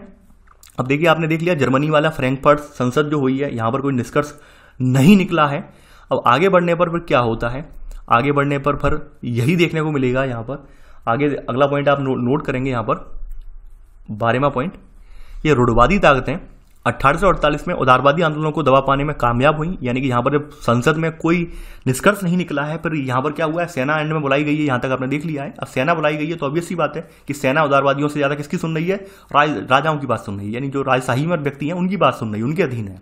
तो भाई सेना जिसके अधीन होगी ऑब्वियस सी बात है वो डंडे के दम पर, तलवार के दम पर, गोली के दम पर अपने अधीन जो चाहेगा वो कर ही लेगा। तो ऐसे करके उदारवादियों को फिर से दबा दिया गया है, लेकिन फिर से यहाँ पर राजतंत्र तो स्थापित किया गया है, लेकिन यहाँ पे पुरानी व्यवस्था कायम नहीं कर पाए हैं। ध्यान रखना आप कि देखिए कोई भी सुधार जब होता है, कोई परिवर्तन आता है, तो पुरानी व्यवस्था ऑब्वियस सी बात है कायम करना बहुत मुश्किल हो जाता है, क्योंकि लोगों की आदत नहीं होती उस चीज की, लोगों को आदत नहीं होती पुरानी जो है उस व्यवस्था की। तो लोग जो है नई व्यवस्था को इतनी जल्दी एक्सेप्ट, पुरानी व्यवस्था को इतनी जल्दी जो है छोड़ नहीं पाते हैं, ठीक है। तो यहाँ पर भी वही है कि पुरानी व्यवस्था जो चाह रहे थे, जिस तरह से राजतंत्र होना चाहिए, लोगों पर भूदासत्व वगैरह था, कर वगैरह अनाप शनाप लगाए जा रहे थे, वो उतने ज्यादा कर पर नहीं, इन्हें सुधारों के साथ इन्होंने जो है फिर से राजतंत्र स्थापित किया है। कहने का मतलब यहाँ पर ये है। तो 12वां पॉइंट आपने नोट कर लिया होगा। तो यहां पर इसमें सब पॉइंट आप लिखेंगे। उन्होंने, यानी किन्होंने, रूढ़िवादी ताकतें, रानी राजशाही है, उन्होंने 1848 के बाद के वर्षों में, यानी उन्होंने 1848 के बाद मध्य और पूर्वी यूरोप की, उन्होंने 1848 के बाद मध्य और पूर्वी यूरोप में उन परिवर्तनों को आरंभ किया, मध्य और पूर्वी यूरोप में उन परिवर्तनों को आरंभ किया जो पश्चिमी यूरोप में 1815 से पहले हो चुके थे। यानी आपको याद होगा कि पश्चिमी यूरोप में जो आई थी क्रांति, वो 1789 की क्रांति के बाद ही आई थी, फ्रांस की क्रांति के बाद। और 1789 के बाद यहाँ पर 1803 में जो है फिर से नेपोलियन का उदय हो गया है, नेपोलियन रहा है। 1815 में नेपोलियन की हार हुई है घटनाक्रम पूरा आप याद रखिए। 1815 में ही यहाँ पर वियना कन्वेंशन हुआ है, वियना संधि हुई है। उसके बाद पुरानी वाली व्यवस्था पुनः स्थापित कर दी गई है, राजतंत्र वाली, लेकिन इसमें सुधार के साथ की गई है स्थापित। लेकिन यहाँ पर इनका उद्देश्य यही था कि हम 1815 वाली व्यवस्था ना अपनाकर इससे पहले की जो व्यवस्था यहाँ पर रही है, जो 1789 के बाद की व्यवस्था रही है संवैधानिक तंत्र वाली सुधार के साथ, तो वो सुधार के साथ जो नेपोलियन ने विचार अपनाए थे, नेपोलियन ने जो कार्रवाइयाँ की थी, उन कार्रवाइयों को ही रखेंगे। ठीक है, तो यहाँ पर ये नोट कर लिया होगा आपने 12वें का सब पॉइंट। तो इस प्रकार इन्होंने क्या किया है सुधार, इन्होंने हैब्सबर्ग अधिकार वाले क्षेत्रों में और रूस में भू दासत्व तो खत्म कर दिया और बंधुआ मजदूरी वाली प्रथा थी वो भी खत्म कर दी। नए सुधारों में इन्होंने ये काम किया है। इस प्रकार हैब्सबर्ग अधिकार वाले क्षेत्रों, हैब्सबर्ग साम्राज्य है, तो वहां से और रूस के में जो है यहाँ पर इन्होंने जो भूदासत्व है, यानी कृषि दास हैं, जमीन वाले यानी खेती करने वाले दास हैं और बंधुआ मजदूर हैं, वो उन्होंने समाप्त कर दिए हैं। ठीक है, तो ये आपने यहाँ पे परिवर्तन देख लिया। आगे बढ़ते हैं हम। देखिए अब अगली हेडिंग आपकी है जर्मनी और इटली का निर्माण। अब देखिए यहाँ पर इसमें पहली हेडिंग आपकी डालेंगे जर्मनी, और जर्मनी में सेना राष्ट्र की निर्माता। देखिए ये क्यों कहा गया है, ये कहा गया है जो फ्रैंकफर्ट वाली आपकी संसद आयोजित की गई थी, उसके बाद कोई निष्कर्ष अब नहीं निकल पाया है, तो ऑब्वियस सी बात है जो वहां के पुराने शासक थे उन्हें सेना का सहारा लेना पड़ा है, और ऐसे करके जर्मनी का एकीकरण हुआ है। जर्मनी जो 39 महासंघों को मिलाकर जर्मन महासंघ बनाया गया था, उसे फिर जर्मन राष्ट्र का नाम दिया गया है। ठीक है, यानी तो ये आप देखेंगे जर्मनी, तो ये जर्मनी का निर्माण हुआ है वास्तव में सेना, यानी सेना के दम पर हुआ है, यानी सेना राष्ट्र की निर्माता है। यहाँ पर आप ये देखेंगे, यहाँ पर इसे लौह और रक्त की क्रांति भी कहते हैं। लौह और रक्त का मतलब आप जान रहे होंगे, तलवार के दम पर। तो आपके यहाँ अगर हम देखें लौह रक्त या सेना राष्ट्र की निर्माता, तो हमारे यहाँ सरदार वल्लभ भाई पटेल हैं, उन्हें भी ये तरीका अपनाना पड़ा था। यानी 1947 के बाद कुछ रियासतें इस प्रकार से थीं कि वो देश में विलय ना तो अपने करने के पक्ष में थी, ना पाकिस्तान जाने के पक्ष में थी, ना तो देश में अपना विलय करने के पक्ष में थी, यानी भारत में अपना विलय करने के पक्ष में थी, स्वतंत्र रहना चाह रही थी, अपनी मनमानी चला रही थी। तो मजबूरन यहाँ पर सरदार वल्लभ भाई पटेल को भी उन रियासतों को अपने अधीन लेने के लिए हल्के फुल्के बल का प्रयोग करना पड़ा है। जैसे हैदराबाद का निजाम, सबसे शैतान हैदराबाद का निजाम ही था, तो उसे भी अपने अधीन पर कर लिया है। तो यहाँ पर ऐसे करके यहाँ पर कभी कभी माना जाता है सेना राष्ट्र के लिए अच्छी भी होती है और कहीं कहीं इस चीज की आलोचना भी होती है। तो सेना राष्ट्र की निर्माता क्या हो सकती है, तो ये लौह रक्त वाली नीति से ही यहाँ से आया है। देखिए इन सब के बारे में इनमें डिटेल में यहाँ पर इस किताब में नहीं दिया गया है, या आप जब स्टैंडर्ड बुक वगैरह इसके बारे में पढ़ेंगे वहां पर आपको इन डिटेल में पढ़ने को मिलेगा। ठीक है, तो मैंने केवल बता दिया है सेना राष्ट्र की निर्माता, इसे लौह और रक्त क्रांति के नाम से भी जाना जाता है जर्मनी के निर्माण को। तो यहाँ पर हम देखेंगे फिर क्या हुआ है। तो पहला पॉइंट यही है। देखिए 1848 के बाद जो उदारवादियों की हरकत थी, उदारवादियों की हरकत यही थी, तो उनका फिर जनतंत्र और क्रांति से अलगाव होने लगा, यानी लोगों की भावनाएं और निष्ठा उनमें से खत्म होने लगी। तो यहां पर फिर क्या हुआ, आगे बढ़ने पर यह होता है, आगे सब पॉइंट नोट करेंगे। उदारवादियों में 1848 में जर्मन महासंघ के विभिन्न इलाकों को जोड़कर एक निर्वाचित संसद द्वारा शासित राष्ट्र बनाने की या शासित राष्ट्र राज्य बनाने का प्रयास किया, मगर यह पहल राजशाही और फौज की ताकत ने मिलकर दबा दी। ये आप नोट कर लेना। देखिए इनके बारे में भी जिक्र मैंने कर चुका हूं, तो मैं यहां पर डायरेक्ट लिखवा ही रहा हूं, क्योंकि यहां पर क्या था, 1848 में कोशिश की थी जर्मन महासंघ ने विभिन्न इलाकों को जोड़कर एक निर्वाचित संसद द्वारा शासित राष्ट्र राज्य बनाने का प्रयास किया, लेकिन क्या हुआ, ये उनकी जो पहल थी वो राजशाही और फौज की ताकत ने मिलकर दबा दी है। अब देखिए फौज की जो ताकत है उसने इन्हें उदारवादियों को दबा दिया है, तो उन्हें उदारवादियों को दबाने के लिए काफ़ी सारे लोग इनके अपोजिशन में थे, तमाम जमींदार वगैरह थे। देखिए भूस्वामी वगैरह हैं, जमींदार वगैरह हैं, वो क्यों चाहेंगे कि भाई यहाँ पर देश उदारवादियों के अधीन जाए, यानी एक संवैधानिक देश बने। संवैधानिक देश बनेगा तो ऑब्वियस सी बात है उनके हाथ से जो तमाम जमीनें वगैरह वो छीन ली जाएंगी, तो वो नहीं चाहेंगे। वो तो उन्होंने अपनी निष्ठा जो है राजतंत्र में रखी। तो राजशाही ने फिर क्या किया गया है, उसके पश्चात फिर क्या हुआ है, उसके पश्चात ये हुआ है जो प्रसा के राजा का नाम आगे चल रहा था, ठीक है, फ्रेडरिक विलियम चतुर्थ। तो फ्रेडरिक विलियम चतुर्थ ने अपनी हाथ में कमान ले ली है। तो यहां पर आप सेकंड पॉइंट अब आप नोट करेंगे, उसके पश्चात प्रसा ने राष्ट्रीय एकीकरण के आंदोलन का नेतृत्व संभाला। यानी कि यहां पर उसके बाद क्या किया है कि प्रसा जो है, प्रसा के जिस राजा का नाम आगे किया था जर्मनी वालों ने, जर्मनी के उदारवादियों ने, वही राजा जो है यहां पर आगे आ गया है जर्मनी के निर्माण के लिए। तो यहां पर सेकंड पॉइंट आप लिख लेना। तो यहां पर इस राष्ट्र की अध्यक्षता के लिए आप यहां पर नोट करेंगे, यहां पर नेतृत्व संभाल लिया। ठीक है, ये आपने यहां पर नोट कर लेना सेकंड पॉइंट। आगे बढ़ते हैं। यहां पर अब देखिए यहाँ पर एक प्रसा का प्रमुख मंत्री था, यहाँ लिख लेना प्रसा, उसका की जगह प्रसा लिख लेना, प्रसा का प्रमुख मंत्री जिसका नाम था ऑटो वान बिस्मार्क, वो इस प्रक्रिया का जनक था। यानी कि यहाँ पर सेना को लाने में, सेना को बुलाने में, सेना से और जो उदारवादी है उनको दबाने में यहाँ पर सबसे बड़ी भूमिका जो रही है ऑटो वान बिस्मार्क की रही है। और बिस्मार्क के बारे में कार्टून भी दिया हुआ है यहाँ पर, उस कार्टून को मैं दिखा दे रहा हूँ। ये रहा कार्टून, आप देख पा रहे हैं बिस्मार्क को एक हाथ में हंटर लिए हुए दिखाया गया है, और संसद को जैसे राइखस्टैग कहते हैं वहाँ पर जर्मनी में, जर्मन भाषा में राइखस्टैग कहते हैं संसद को, ठीक है। जैसे हमारे यहाँ पार्लियामेंट कहते हैं वहाँ से राइखस्टैग कहते हैं। तो वहाँ देख रहे हैं कि जब अपना हंटर चला रहा है तो ऑब्वियस सी बात है जितने जो निर्वाचित सदस्य हैं वो डर के मारे टेबलों के नीचे छुप गए हैं। यानी कि यहाँ पर कहा जा सकता है कि जो प्रसा का जो मंत्री है ये ऑटो वान बिस्मार्क, तो ऑटो वान बिस्मार्क ही जो था, इसकी वजह से सेना जो एंटर की थी संसद में और एंड में उदारवादियों को फिर यहाँ पर दबना पड़ा है। तो यहाँ पर लिख लेना प्रसा का प्रमुख मंत्री, ठीक है। तो यहाँ पर ये सब पॉइंट लिख लिया होगा आपने प्रसा के बारे में, सेकंड का पहला सब पॉइंट। अब क्या होता है, 7 वर्ष का एक संघर्ष चला है, 7 में का सेकंड सब पॉइंट। तो इस दौरान ऑस्ट्रिया, डेनमार्क और फ्रांस से 3 युद्धों में प्रसा की जीत भी हुई है, और ऐसे करके एकीकरण की प्रक्रिया पूरी हुई है। यानी 7 वर्षों का संघर्ष चला है। 7 वर्षों के दौरान जो जो शक्तियां जर्मनी के एकीकरण में बाधा बन रही थी, उन जर्मनी के एकीकरण में बाधा बनने वाली शक्तियों से जो है प्रसा जो है वो जीतता गया है, और एंड में क्या हुआ है, एकीकरण यानी जर्मनी का एकीकरण पूरा हो गया। जो कि बाधा ये शक्तियां बन रही थी, ऑस्ट्रिया वाले बन रहे थे, डेनमार्क वाले बन रहे थे, फ्रांस वाले बन रहे थे, इन्हें भी जीत लिया है, तो ऑब्वियस सी बात है बाधा बने ही नहीं। तो ऐसे करके यहाँ पर थर्ड सब पॉइंट में नोट करेंगे, जनवरी 1871 में क्या हुआ है, बरसाए में एक समारोह हुआ और प्रसा के राजा विलियम प्रथम, ठीक है, प्रसा के राजा विलियम प्रथम लिख लेना आप। यानी कि यहाँ पर प्रसा के राजा का पूरा नाम जो है काइजर विलियम प्रथम है। काइजर विलियम प्रथम के नेतृत्व में एक नए जर्मन साम्राज्य की घोषणा की गई, और प्रसा के राजा काइजर विलियम प्रथम के नेतृत्व में, काइजर विलियम प्रथम के नेतृत्व में एक, यानी काइजर विलियम प्रथम को जर्मनी का सम्राट घोषित किया गया। ये आप नोट कर लेना, ठीक है, ये आपने नोट कर लिया होगा, आई होप।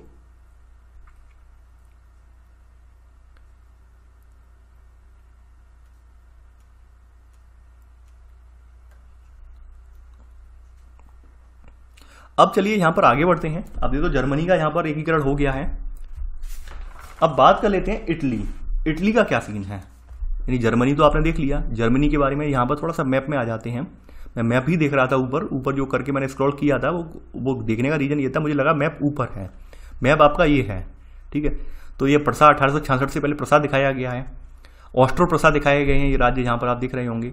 जर्मन साम्राज्य छोटा सा था यहाँ पर ये, ठीक है, कैसे इसका विस्तार हुआ है वो बताया गया है, जर्मन साम्राज्य का कैसे ये पहुंचा है ऊपर तक पूरा, तो वो बताया गया है। प्रसा का एकीकरण यहाँ पर दिखाया गया है, जर्मनी का एकीकरण यहाँ बताया गया है, जर्मन का एकीकरण कैसे किया गया है यहाँ से, ठीक है, ये वाला हिस्सा, तो वो आप मैप में देख पा रहे हैं। अब जैसे ही इटली का भी यहाँ पर दिखाया गया है कि इटली की स्थिति क्या है, इटली एकीकरण से पहले इटली का क्या हाल है। तो एकीकरण से पहले इटली का ये हाल था कि यहाँ पर दक्षिण में इनका जो था वो सिसिलियों का राज्य था, यहाँ पर मध्य में इनके यहाँ पेपल राज्य था, ठीक है, ऊपर जो है यहाँ पर सेवाई सर्डिनियों का राज्य था, ठीक है, लैम्बार्डी बेनिसिया थे, इन पर राज्य था इनका, तो ये बताया गया। और एंड में फिर एकीकरण के बाद क्या हुआ है, पूरा जो है ये पूरा जो है इटली बन पाया है। तो यहाँ पर भी आपको यही सब चीजें लिखनी पड़ेंगी। तो यहाँ पे इटली में भी आप देखेंगे, इटली में आपने हेडिंग डाल ली होगी। तो 19वीं सदी में जब हम इटली में आते हैं तो 19वीं सदी के मध्य में इटली 7 राज्यों में बटा हुआ था, ठीक है, जिसमें से केवल एक सार्डिनिया पीडमांट में एक इतालवी राजघराने का शासन था। यानी कि यहाँ पर एक जगह है सार्डिनिया पीडमांट, तो सार्डिनिया पीडमांट में केवल क्या है, एक इतालवी परिवार का यहाँ पे शासन था, और बाद बाकी सब कौन थे, बाद बाकी जो विभिन्न शासकों ने कब्जा कर रखा था, ठीक है। ये सार्डिनिया पीडमांट लिख लिया होगा आपने। आगे बढ़ते हैं। उत्तरी भाग जो था वो ऑस्ट्रियाई हैब्सबर्ग के अधीन था, यानी उत्तरी भाग में ऑस्ट्रिया के हैब्सबर्ग शासकों के अधीन क्षेत्र था उत्तरी भाग इसका, ऑस्ट्रिया के हैब्सबर्ग थे, ठीक है, हैब्सबर्ग के घरानों के अधीन था ये क्षेत्र। आगे बढ़ते हैं यहाँ पर। और जो मध्य भाग है वो पोप का शासन था, यानी पेपन राज्य जो है, पेपन राज्य आप देख पा रहे हैं, पेपल राज्य, तो ये पोप का शासन है यहाँ पर, ठीक है, ये आप लिख लिया होगा। और दक्षिणी क्षेत्र जो था वो स्पेन के बूर्बो राजा थे, ठीक है, दक्षिणी क्षेत्र में, तो सिसिली वो उनके अधीन था। दक्षिणी राज्य जो है क्षेत्र जो है स्पेन के जो है स्पेन के बोल रहा हूं मैं, ये दक्षिणी लिख लिया होगा, स्पेन के बूर्बो राजा जो थे उनके अधीन था। तो ऐसे करके ये 7 इलाकों में बटा हुआ पूरा इटली है, ये आपने लिख लिया होगा पहला पॉइंट। आगे बढ़ते हैं। आगे बढ़ने पर हम देखेंगे जो जूसेफ मेस्सिनी का नाम आपने पूरे पहले सुना था, जिसने गुप्त संगठन बनाए थे। तो जूसेफ मेस्सिनी ने फिर यहाँ पर क्या किया है, तो 1830 के दशक में सबसे पहले जूसेफ मेस्सिनी ने ही एकीकृत यानी इटली को एक करने का यहाँ पर कवायद शुरू की है। तो यहाँ पर ये पॉइंट लिख लेना, यानी सबसे पहले जो इटली को एक करने का सपना जो देखा था वो जूसेफ मेस्सिनी यानी कि एक गुप्त संगठन का जो संचालक था उसने ही देखा था। लेकिन यहाँ पर क्या हुआ है कि यहाँ पर तमाम विद्रोह वगैरह हुए हैं, तो उस चक्कर में असफलता भी हुई है यहाँ पर। तो यहाँ पर आप इसमें सब पॉइंट आप नोट करेंगे कि 1831 और 1848 में क्रांतिकारी विद्रोहों की सफलता से युद्ध के जरिए इतालवी राज्यों को जोड़ने की जिम्मेदारी अब जो थी वो सार्डिनिया पीडमांट के शासक एक रहे हैं विक्टर इमैनुअल द्वितीय पर आ गई है।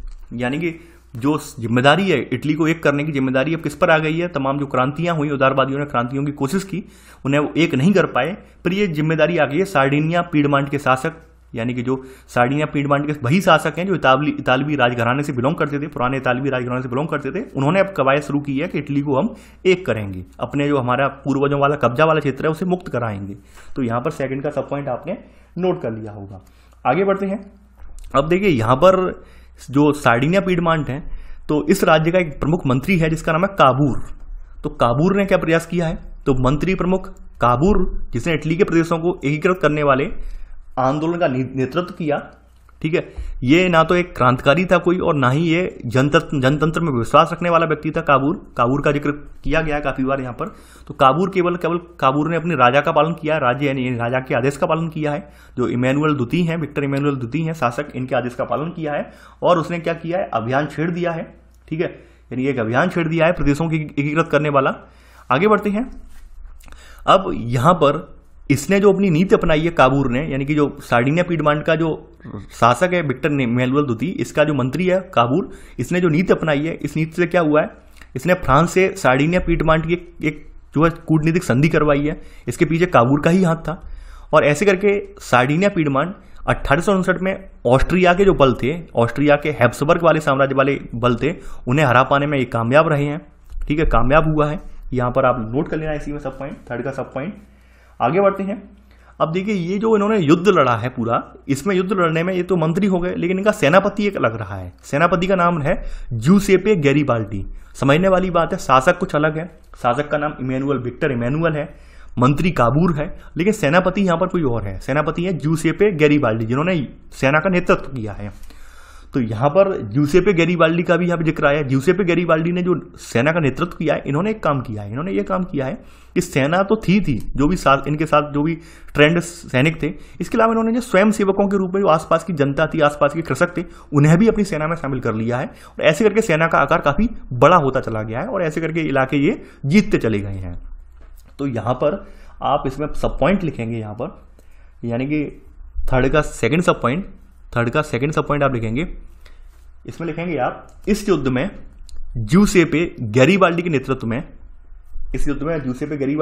में भारी संख्या में सशस्त्र स्वयंसेवकों ने इस युद्ध में हिस्सा लिया। आगे बढ़ते हैं।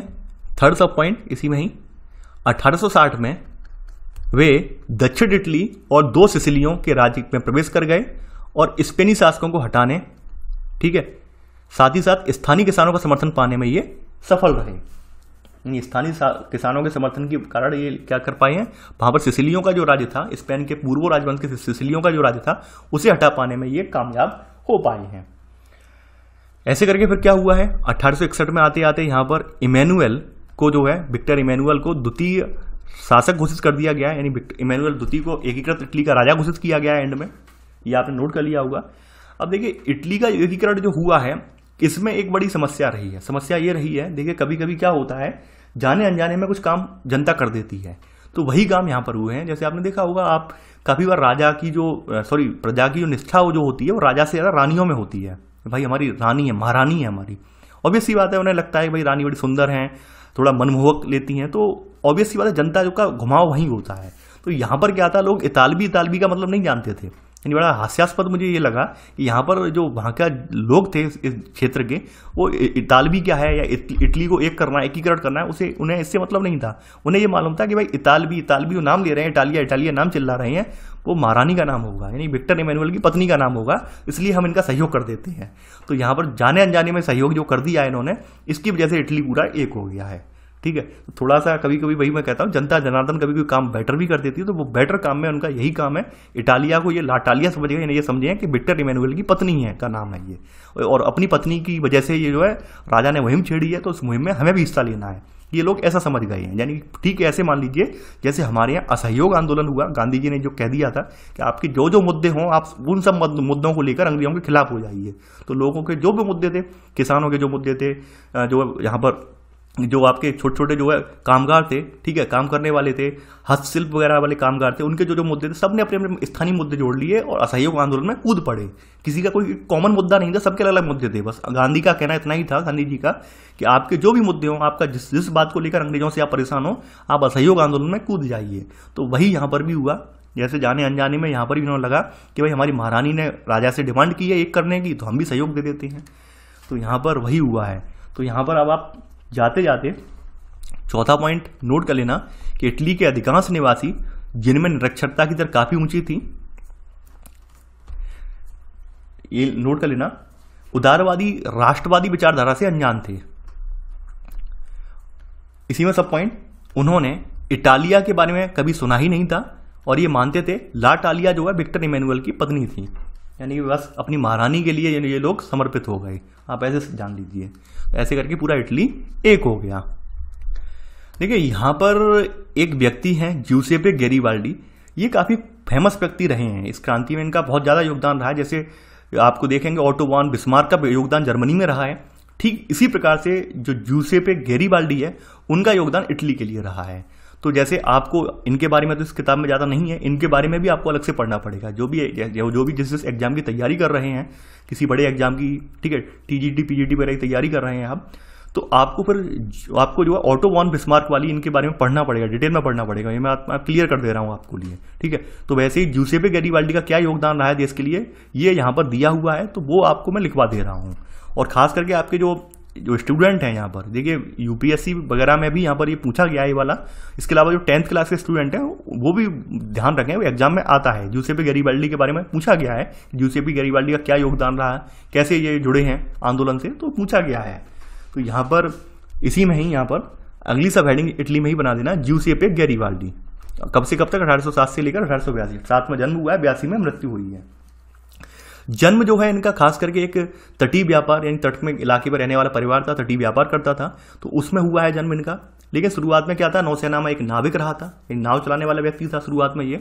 तो यहाँ पर आप लिख लेना, आप इसका जन्म पहला पॉइंट करके, इसका जन्म तटीय व्यापार में संलग्न परिवार में हुआ, तटीय व्यापार में संलग्न परिवार में हुआ, और वह स्वयं व्यापारिक नौसेना में एक नाविक था।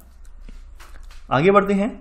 1833 में क्या होता है, उसकी मुलाकात जो है मेस्सिनी, यानी कि जो आपका ज्यूसेपे मेस्सिनी था, ठीक है, उससे इसकी मुलाकात हुई है, ठीक है। तो उससे मुलाकात हुई है और ये ऐसे करके यंग इटली आंदोलन से जुड़ गया है, ठीक है। और यहां पर 1834 में जो पीडमांट का जो गणतंत्री विद्रोह हुआ था, वहां पर भी इसने भाग लिया था। इसी में सब पॉइंट, यह विद्रोह कुचले जाने के कारण उसे दक्षिण अमेरिका भागना पड़ा, जहां पर ये गैरिबाल्डी लगभग जो है, यानी जहां पर यह 1848 तक निर्वासन में रहा। यानी जो विद्रोह था, इस पीडमांट वाले विद्रोह में ये एंटर किया है, सहयोग दिया है इसने, लेकिन पीडमांट वाला विद्रोह कुचल दिया है। कुचलने की वजह से इसे जो है देश छोड़ के भागना पड़ा है। तो ऐसे करके ये वहां से 1848 तक निर्वासन में रहा है। फिर से क्या होता है, इसकी एंट्री जो है 1854 में आगे होती है। 1854 में इसने विक्टर इमैनुअल द्वितीय इनका समर्थन किया है। अब यहीं पे सब पॉइंट, 1860 में क्या है, गैरिबाल्डी ने दक्षिण इटली की तरफ एक अभियान चलाया है जिसका नाम है एक्सपीडिशन ऑफ द 1000, यानी 1000 लोगों का अभियान नेतृत्व किया है इसने, ठीक है, नेतृत्व किया है, लिख लेना आप। जिसमें स्वयं सेवकों के जुड़ने के कारण, स्वयं सेवक जुड़ते चले जाने के कारण रेड शर्ट्स के नाम से लोकप्रिय हुए हैं, यानी कि लाल शर्ट वाले कहे गए हैं। ये लोग लाल शर्ट पहनते थे तो लाल शर्ट वाले कहे गए हैं। ठीक इसी प्रकार से आपने देखेंगे हमारे भारत में भी आपको याद होगा लाल कुर्ती, लाल कुर्ता, ठीक है।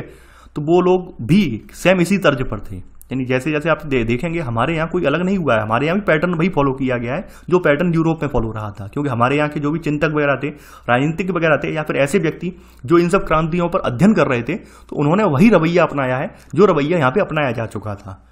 तभी हमें जो है यहाँ पर हम देखेंगे हमारे यहाँ भी एक दिन आकर फिर आज़ादी हमें मिली है। तो ये आपने लिख लिया होगा थर्ड का सब पॉइंट करके। आगे बढ़ते हैं। अब यहाँ पर वही बताया गया है कि कैसे कैसे हटाया गया है। तो 1867 में क्या हुआ है, यहाँ पर चौथा पॉइंट, 1867 में गैरीबाल्डी के नेतृत्व में स्वयंसेवकों ने क्या है, पेपल जो पोप वाला राज्य है, ठीक है, और यहाँ पर इसे अपने अधीन कर लिया है। यानी ये अंतिम बाधा था पोपल वाला, ठीक है। लेकिन पेपल बारे में दिक्कत ये थी, पेपल से जब ये लड़ रहे थे तो लड़ने के समय क्या था, इनके सैनिक जो थे साथ में स्वयंसेवक वो ट्रेंड तो थे नहीं, तो ट्रेंड ना होने की वजह से वहाँ पर टिक नहीं पाए। लेकिन फिर से क्या होता है, 1870 में एक संधि हो जाती है फ्रांस से, ठीक है। तो प्रसाद यहाँ पे क्या होता है, प्रसाद से युद्ध के दौरान फ्रांस ने जो पेपल में अपने सैनिक तैनात थे तो वो सैनिक हटा लिए हैं और ऐसे करके पेपल पर ये अपना कब्जा कर पाए हैं एंड में। तो यहाँ पर चौथे का सब पॉइंट नोट कर लेना आप। तो ये तो जूसेपे गैरीबाल्डी के बारे में आपने देख लिया कि भाई गैरीबाल्डी कौन था। अब अगली हेडिंग अब आपकी आती है ब्रिटेन। ब्रिटेन के बारे में साफ साफ लिखा हुआ है यहाँ पर, ब्रिटेन यानी ये अजीब दास्तान। अजीब दास्तान का मतलब क्यों लिखा है, अजीब दास्तान का मतलब इसलिए लिखा है कि ब्रिटेन जो है, ब्रिटेन के बारे में कहते हैं सबसे आदर्श राष्ट्र राज्य का मॉडल ब्रिटेन में रहा है, लेकिन ऐसा नहीं है। ब्रिटेन में भी जो क्रांति हुई है छल के साथ ही हुई है। छल के साथ ब्रिटेन ने अपने आसपास के जो कबीले हैं या अपनी आसपास की जो संस्कृतियां हैं उन्हें दबाया है और उनके ऊपर अपनी संस्कृति को थोप कर जो है ये ग्रेट ब्रिटेन बना है। आप समझ रहे होंगे। तो यहाँ पर ब्रिटेन पहले से अस्तित्व में नहीं था, ब्रिटेन बहुत बाद में अस्तित्व में आया है। तो ये एक राष्ट्र राज्य का मॉडल आदर्श ग्रेट ब्रिटेन नहीं है, यानी कि कहते नहीं the great Britain, the great नहीं है ये ग्रेट तो उन्होंने अपने मन से लगा लिया है। यहाँ पर भी बहुत ज़्यादा जो है अत्याचार हुआ है, तब ये जाके अपने आप पे अधीन कर पाए हैं। तो आप ब्रिटेन के बारे में आप लिख लेना यहाँ पर। चलिए बात करें हम ब्रिटेन की। तो ब्रिटेन में भी यहाँ पर अगर हम देखेंगे तो कोई एक ब्रिटानी राष्ट्र नहीं था पूरा। ये 18वीं सदी के पहले ब्रिटानी राष्ट्र था ही नहीं। पहला पॉइंट आप ये नोट कर लेना। ब्रिटानी द्वीप समूह में यहाँ पर 3 तरह के लोग रह रहे हैं। कौन कौन से रह रहे हैं, यहाँ पे अंग्रेज रह रहे हैं, वेल्स रह रहे हैं, स्कॉट या आयरिश रह रहे हैं। और इनकी मुख्य पहचान क्या है, एक निर्जाति है। निर्जाति का मतलब कि अपनी अपनी एक समुदायों से या अपनी अपनी कह सकते हैं हमारे यहाँ जनजातियाँ जिस प्रकार से होती हैं उनकी एक अलग कल्चर होता है, अलग पहचान होती है। उसी प्रकार इनकी पहचान भी अपने अपने समुदायों से थी, ठीक है। यानी उनका सांस्कृतिक उद्गम वगैरह, पहचान वगैरह सब एक जैसी है। एक साझा नस्ली जनजाति या सांस्कृतिक उद्गम, ठीक है, या फिर पृष्ठभूमि और या फिर पहचान जो भी सेम हो, तो वो यहाँ पर इनकी पहचान जो है वो निर्जाति है, यानी अपने अपने समुदाय तक है। किसी देश को लेकर नहीं है या फिर पूरे देश को एक पद करके नहीं है पहचान, अपने अपने समुदाय तक पहचान है। तो पहला पॉइंट और पहले के सब पॉइंट आपने नोट कर लिए होंगे। बाद में क्या होता है, धीरे धीरे करके यहाँ पर जो अंग्रेज हैं, अंग्रेजों को आंग्ल कहा जाता है, एंग्लो। आपने सुना होगा क्योंकि अंग्रेजी जो होते ही बोलते हैं इसलिए इन्हें एंग्लो या आंग्ल भी कहा जाता है अंग्रेजों को, ठीक है।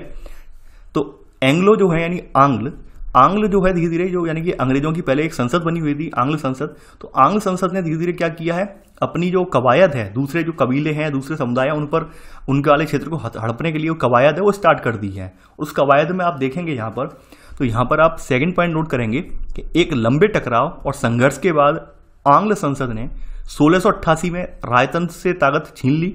यानी यहाँ पे राजतंत्र जो स्थापित था पहले, उस राजतंत्र से ताकत छीन ली। यानी अब जो राजतंत्र यहाँ पे रह गया है वो केवल और केवल संसद के अधीन रहने वाला राजतंत्र रह गया है। संसद जो चाहेगी वही राजा को मानना पड़ेगा, ठीक है। यानी राजा के हाथ में ताकत नहीं रही, अब संसद के हाथ में ताकत आ गई है। तो यहाँ पे सेकंड पॉइंट यहाँ पर आपने नोट कर लिया हुआ।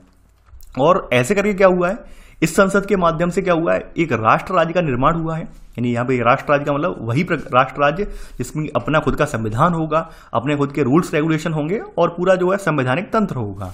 लेकिन यहाँ पर क्या है कि भाई देश का जो प्रमुख के रूप में हमने राजा को ही बिठाए रखा है, लेकिन उसे संसद के अधीन रहना है। तो यहाँ पर इनका केंद्र क्या था, केंद्र इनका इंग्लैंड था। तो ये आपने नोट कर लिया होगा। यहाँ पर आगे बढ़ते हैं। ऐसे करके यहाँ पर जो स्कॉटलैंड वाला क्षेत्र है, यहाँ पर इनकी स्कॉटलैंड के क्षेत्र के साथ एक संधि होती है। थर्ड पॉइंट नोट करेंगे, इंग्लैंड और स्कॉटलैंड के बीच एक एक्ट ऑफ यूनियन 1707 में हुआ है, जिसे United kingdom of great Britain का गठन हुआ। यानी कि यहाँ पर इन्होंने एक स्कॉटलैंड के साथ एक संधि की है, एक्ट ऑफ यूनियन, और एक्ट ऑफ यूनियन करने की वजह से इन्हें United kingdom of great Britain का फिर गठन हो गया है। थोड़ा सा मैप में देख लेते हैं और मैप में देखकर आपको और भी चीजें अपने माइंड में क्लियर हो जाएंगी। तो देखिए सबसे पहले हम मैप में ही चलते हैं। ये आप देख पा रहे हैं, नीचे इंग्लैंड है, बीच में वेल्स है, वेल्स अपने आप इनके हाथ में आ गया। स्कॉटलैंड वाला हिस्सा थोड़ा बड़ा था, स्कॉटलैंड वाले दिक्कत दे रहे थे। और साइड में आयरलैंड, आयरलैंड में यहाँ पर ये उत्तरी आयरलैंड है और ठीक है, और ये पूरा जो है आयरलैंड है, आपने देख लिया होगा। तो यहाँ पर अभी जो वर्तमान में स्वरूप है यानी यूनाइटेड किंगडम जिसे हम बोलते हैं, तो वहां पर इंग्लैंड, वेल्स, स्कॉटलैंड और उत्तरी आयरलैंड को मिलाकर आपका जो है यूके बनता है। ठीक है, केवल ग्रेट ब्रिटेन की बात करें तो ग्रेट ब्रिटेन में 3 आ जाते हैं, यानी इंग्लैंड, वेल्स और स्कॉटलैंड, ये बात आप जानते हैं। स्कॉटलैंड वाला राज्य जो काफी बड़ा था, यानी स्कॉटिश यानी कि आयरिश लोगों का ये पूरा राज्य था, इन्होंने ये पूरा हथिया लिया। अब देखिए हथियाने में यहाँ पर क्या होता है, यहाँ पर इंग्लैंड जो है यानी जो अंग्रेज लोग हैं जिन्हें हम इंग्लैंड यानी अंग्रेज जिन्हें हम कहते हैं, इनकी सांस्कृतिक पहचान कुछ अलग थी, स्कॉट वासियों की पहचान कुछ अलग थी। ऊपर से आपने ये सुना होगा कि आपने प्रोटेस्टेंट और कैथोलिक के बारे में आपने सुना होगा कि प्रोटेस्टेंट और कैथोलिक के आधार पर जो बटा हुआ समाज था, यानी अगर हम देखें इनकी पहचान भी देखें, सांस्कृतिक पहचान देखें, तो इनका जो संस्कृति है यानी कि जो है ईसाइयत में जो संस्कृति है इनकी, वो 2 भागों में बटी हुई है। कौन कौन से 2 भागों में बटी हुई है, एक तो प्रोटेस्टेंट है, ठीक है, और दूसरी है कैथोलिक, यानी आपने नाम लिख दे रहा हूं मैं यहाँ पे, कैथोलिक, और दूसरी है प्रोटेस्टेंट। ठीक है, यानी कि जो दूसरी वाली जो संस्कृति है जो प्रोटेस्टेंट बोलते हैं या प्रोटेस्टेंट बोलते हैं, तो वो वाली दूसरी वाली है। अब ये कैथोलिक और प्रोटेस्टेंट वाला चक्कर क्या है वो भी मैं बता दे रहा हूं कि भाई ये इन दोनों के बीच जो कैथोलिक प्रोटेस्टेंट वाला जो चक्कर है वो है क्या। ठीक है, वो बता दे रहा हूं। देखिए यहाँ पर जो कैथोलिक वाले हैं यानी कि स्कॉटिश वाले जो लोग हैं, स्कॉटिश वाले जो लोग हैं, ये स्कॉटलैंड वाले लोग हैं, वो कैथोलिक हैं, और ये जो है प्रोटेस्टेंट हैं। ठीक है, तो जो प्रोटेस्टेंट हैं यानी कि नाम ये भी लिख दे रहा हूं, प्रोटेस्टेंट, इनके बारे में अभी थोड़ा सा हम यहाँ पे बताएंगे। वैसे तो मैंने इसके बारे में अगर आपको देखना हो तो मैंने यहाँ पर इनके बारे में सतीश चंद्रा की बुक का पहला चैप्टर है, पहले चैप्टर में शुरुआत के 3-4 मिनट में ही ये मैंने बता दिया इनके बारे में। तो यहाँ पे मैं फिर से बता दे रहा हूँ कि पहले क्या था, जो आपका रोमन साम्राज्य था, रोमन साम्राज्य का पूर्वी भाग जिसे हम बैजेंटीनी, ठीक है, बैजेंटाइन या कुस्तुनतुनिया जिसका नाम पड़ा, ये वाला हिस्सा जिसे वर्तमान में इस्तांबुल कहा जाता है, तो यहाँ पर ये पूर्वी भाग था इसका। और पूर्वी भाग जो था, पूर्वी भाग पर क्या था, रोमन साम्राज्य की यहाँ पे तमाम परंपराएं भी जारी थी। तो रोमन साम्राज्य ने क्या किया था, जो इनका जो उस समय गढ़ था यानी कर्मकांड वगैरह धार्मिक विश्वास का इनका जो गढ़ था, ठीक है, वो रोम में था, यानी कैथोलिक वगैरह का जो गढ़ था, कैथोलिक जो है मान्यताओं का जो गढ़ था वो रोम में था, और उनसे इनके मतभेद थे। यानी कि पूर्व में जो चर्च वाले जो थे तो इनको यूनानी ऑर्थोडॉक्स कहा गया, पूर्व में जो इनका चर्च था यहाँ पर इसको यूनानी ऑर्थोडॉक्स वाला चर्च कहा गया। और ये वाला जो चर्च था यानी कि जो, ठीक है, और ये यानी कि ये वाला चर्च है यहाँ पर, यानी कि इसे चर्च को क्या कहा गया है, इसे यूनानी ऑर्थोडॉक्स कहा गया है। यानी कि जो इनके कुस्तुनतुनिया में चर्च था इनका पूर्व वाला यूनान का, इसे यूनानी ऑर्थोडॉक्स चर्च कहा गया है, और इसकी मान्यताएं कुछ अलग थी। ठीक है, और इसी की वजह से जो ऑर्थोडॉक्स वाला जो है समुदाय है वो फिर बाद बाकी जगहों पर फैला है। ठीक है, और पश्चिम में क्या था, पश्चिम में कैथोलिक चर्च था, यानी पश्चिम वाला जो रीजन है यहाँ पर कैथोलिक चर्च का प्रभाव था, और ये वाला जो है कह सकते हैं हम प्रोटेस्टेंट के प्रभाव में था। और यहीं से जो है मान्यताएं फैली हैं, और यही मान्यताएं इन लोगों को भी बांट दिया है प्रोटेस्टेंट और कैथोलिक में।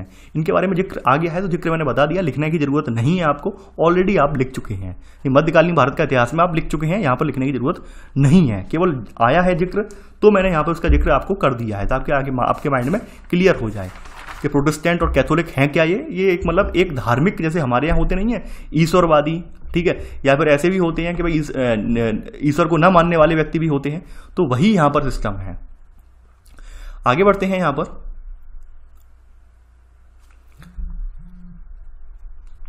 अब देखिए यहां पर, सॉरी,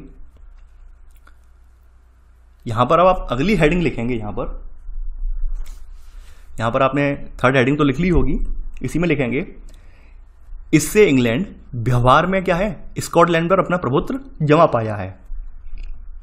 अब देखिए यहां पर बेशक स्कॉटलैंड के साथ संधि हो गई है यूनाइटेड यानी एक्ट ऑफ यूनियन के जरिए, लेकिन संसद में जो प्रभाव रहा है वो आंग्ल सदस्यों का रहा है, यानी अंग्रेजों का प्रभाव ज्यादा रहा है यहाँ की। ये आपने नोट कर लिया होगा, 3rd का 2nd सब पॉइंट। अब देखिए इन्होंने क्या किया है, इन्होंने अपनी खास ब्रिटेन की पहचान के लिए, ब्रितानी पहचान को आगे बढ़ाने के लिए, इन्होंने एक ब्रितानी पहचान के लिए इन्होंने क्या किया है, स्कॉटलैंड की खास संस्कृति और राजनीतिक संस्थाओं को इन्होंने योजनाबद्ध तरीके से दबाना स्टार्ट कर दिया। यानी अंग्रेज हैं या आंग्ल हैं, उन्होंने ब्रिटेन जो स्कॉटलैंड की संस्कृति है या पहचान है उसको योजनाबद्ध तरीके से दबाना स्टार्ट कर दिया, उनकी संस्थानों को उनको दबाना स्टार्ट कर दिया है। जो स्कॉटिश थे यानी स्कॉटिश वाले लोग हैं, स्कॉटिश हाईलैंड्स इसलिए कहा गया क्योंकि ऊपर पड़ रहा है, यानी इंग्लैंड की तुलना में इंग्लैंड नीचे है, स्कॉटलैंड ऊपर वाला पड़ रहा है रीजन। स्कॉटिश हाईलैंड यानी उच्च भूमियां हाईलैंड्स का मतलब यहाँ पे उच्च भूमियाँ हैं। तो यहाँ पर आप अगला पॉइंट यानी कि इसमें अगला सब पॉइंट आएगा कि स्कॉटिश हाईलैंड्स के निवासी यानी स्कॉटिश हाईलैंड के कैथोलिक निवासियों, यहाँ लिखेंगे आप, स्कॉटिश हाईलैंड के कैथोलिक निवासियों को जबरदस्त दमन का सामना करना पड़ा था। स्कॉटिश हाईलैंड्स के कैथोलिक निवासियों को जबरदस्त दमन का सामना करना पड़ा। हाईलैंड्स को हिंदी में लिख लेना उच्च भूमियां, ठीक है, क्योंकि स्कॉटलैंड जो ऊंचाई की तरफ पड़ रहा है, ऊपर पड़ रहा है, इसलिए इन्हें उच्च भूमियां कहा गया है। कंफ्यूज मत हो जाना कि भाई हाईलैंड्स कहां से आ गया शब्द। हाईलैंड्स सर ने नया शब्द बता दिया। हाईलैंड्स का मतलब है ऊंची भूमियां, उच्च भूमियां, ऊपर की तरफ जो भूमियां होती हैं उन्हें उच्च भूमि कहते हैं, हाईलैंड्स कहते हैं। हाईलैंड्स या हाईलैंड आपने सुना होगा, वही वर्ड है। तो हाईलैंड्स इन्हें कहा गया है, उच्च भूमियां हम हिंदी में पढ़ते हैं, ठीक है, तो वही है यहाँ पे। तो यहाँ पर अब आप लिखते चलिए, यहाँ पर आपने नोट कर लिया होगा इनके बारे में, यानी कि जबरदस्त तरीके से हुआ। इसके बाद क्या हुआ है, स्कॉटिश हाईलैंड्स के लोगों को अपनी गैलिक भाषा थी इनकी बोलने की मनाही थी। इसके अलावा राष्ट्रीय पोशाक पहनने की मनाही थी। तो आप समझ सकते हैं कैसे करके यहाँ पे स्कॉटलैंड की जो भावनाएं हैं उनको दबाया है इन्होंने, ठीक है। अब यहाँ पे स्कॉटलैंड वाला हिस्सा तो इन्हें मिल ही गया, द ग्रेट ब्रिटेन बना ही लिया। अब यहाँ पर इनके बगल में पड़ोसी देश था आयरलैंड। आयरलैंड के साथ इनका जो है इनका फिर भी मतभेद हुआ। आयरलैंड एक देश था स्वतंत्र, लेकिन फिर भी आयरलैंड से इनके संबंध बेहतर नहीं थे, मधुर नहीं थे, और एंड में यही हुआ है, आयरलैंड का भी कुछ हिस्सा इन्होंने हत्या लिया है। तो यहाँ पर आगे बढ़ते हैं, अगला पॉइंट नोट करेंगे, चौथा पॉइंट, कि आयरलैंड देश कैथोलिक और प्रोटेस्टेंट धार्मिक गुटों में गहराई से बटा हुआ था, क्योंकि यहाँ पर दोनों ही निवासी थे, कैथोलिक भी थे और प्रोटेस्टेंट भी थे। तो अंग्रेजों ने क्या किया था, जो प्रोटेस्टेंट थे, यानी क्योंकि अंग्रेज जो है प्रोटेस्टेंट है मोस्टली, तो अंग्रेजों ने आयरलैंड में प्रोटेस्टेंट मानने वालों को बहुसंख्यक कैथोलिक देश पर प्रभुत्व बढ़ाने में सहायता की। यानी कि अंग्रेजों ने कोशिश ये की कि प्रोटेस्टेंट वाले जो समुदाय हैं वो यानी कि वो जो समुदाय हैं वो समुदाय कैथोलिक पर हावी हो जाएं। जैसे आपने शिया सुन्नी सुना है मुस्लिमों में, ठीक उसी प्रकार से यहाँ पर भी है। तो यहाँ पर ऐसे करके आप देखेंगे कैसे करके इन्होंने जो बढ़ावा दिया है वहाँ के प्रोटेस्टेंट लोगों को। आगे देखते हैं, आगे यहाँ पर एक नेता भी थे, वोल्फ टॉन, ठीक है, और इनकी यूनाइटेड आयरिशमैन करके आर्मी वगैरह इन्होंने इनकी दी, लेकिन वो आर्मी लड़ नहीं पाई है, ठीक है। तो यहाँ पर आप इसमें सब पॉइंट नोट करेंगे कि सेकंड सब पॉइंट कि वोल्फ टॉन और उनकी यूनाइटेड आयरिशमैन 1798 की अगुवाई में हुए असफल विद्रोह के बाद 1801 में आयरलैंड को यहाँ पर जो है आयरलैंड को क्या हुआ है, यूनाइटेड किंगडम में शामिल कर लिया है।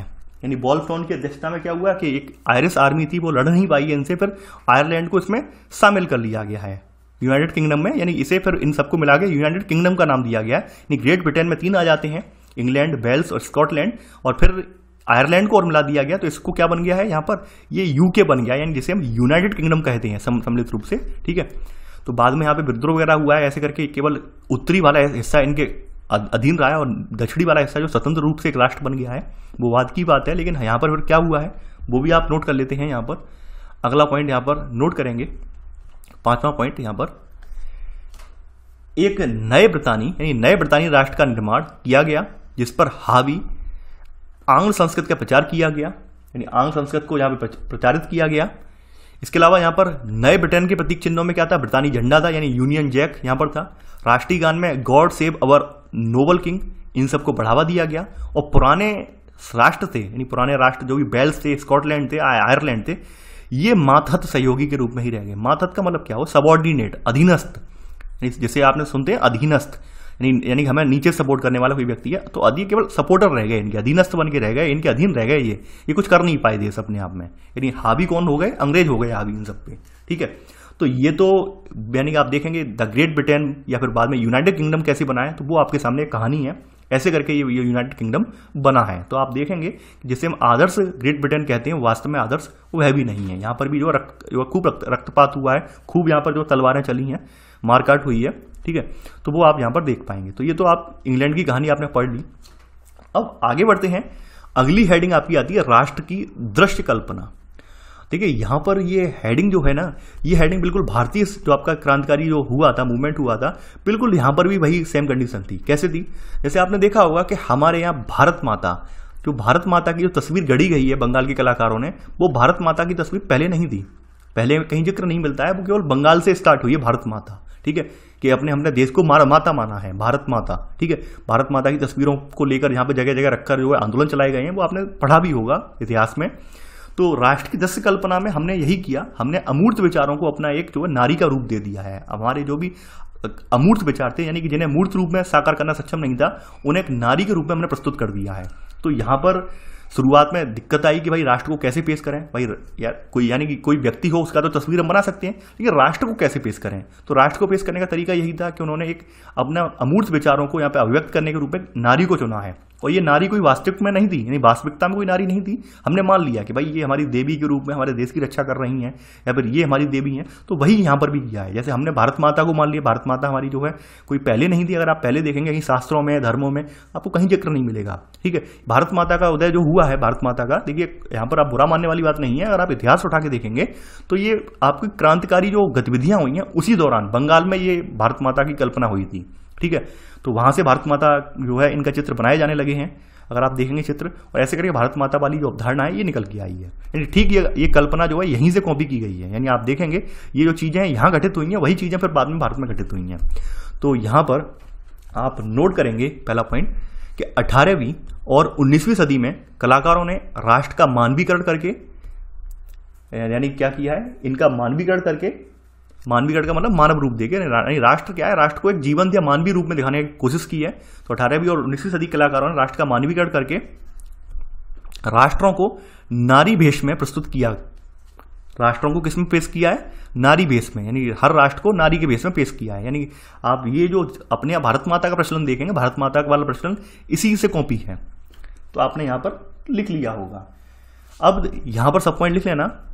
उन्होंने जिस नारी रूप को चुना वह असल जीवन में कोई खास महिला नहीं थी।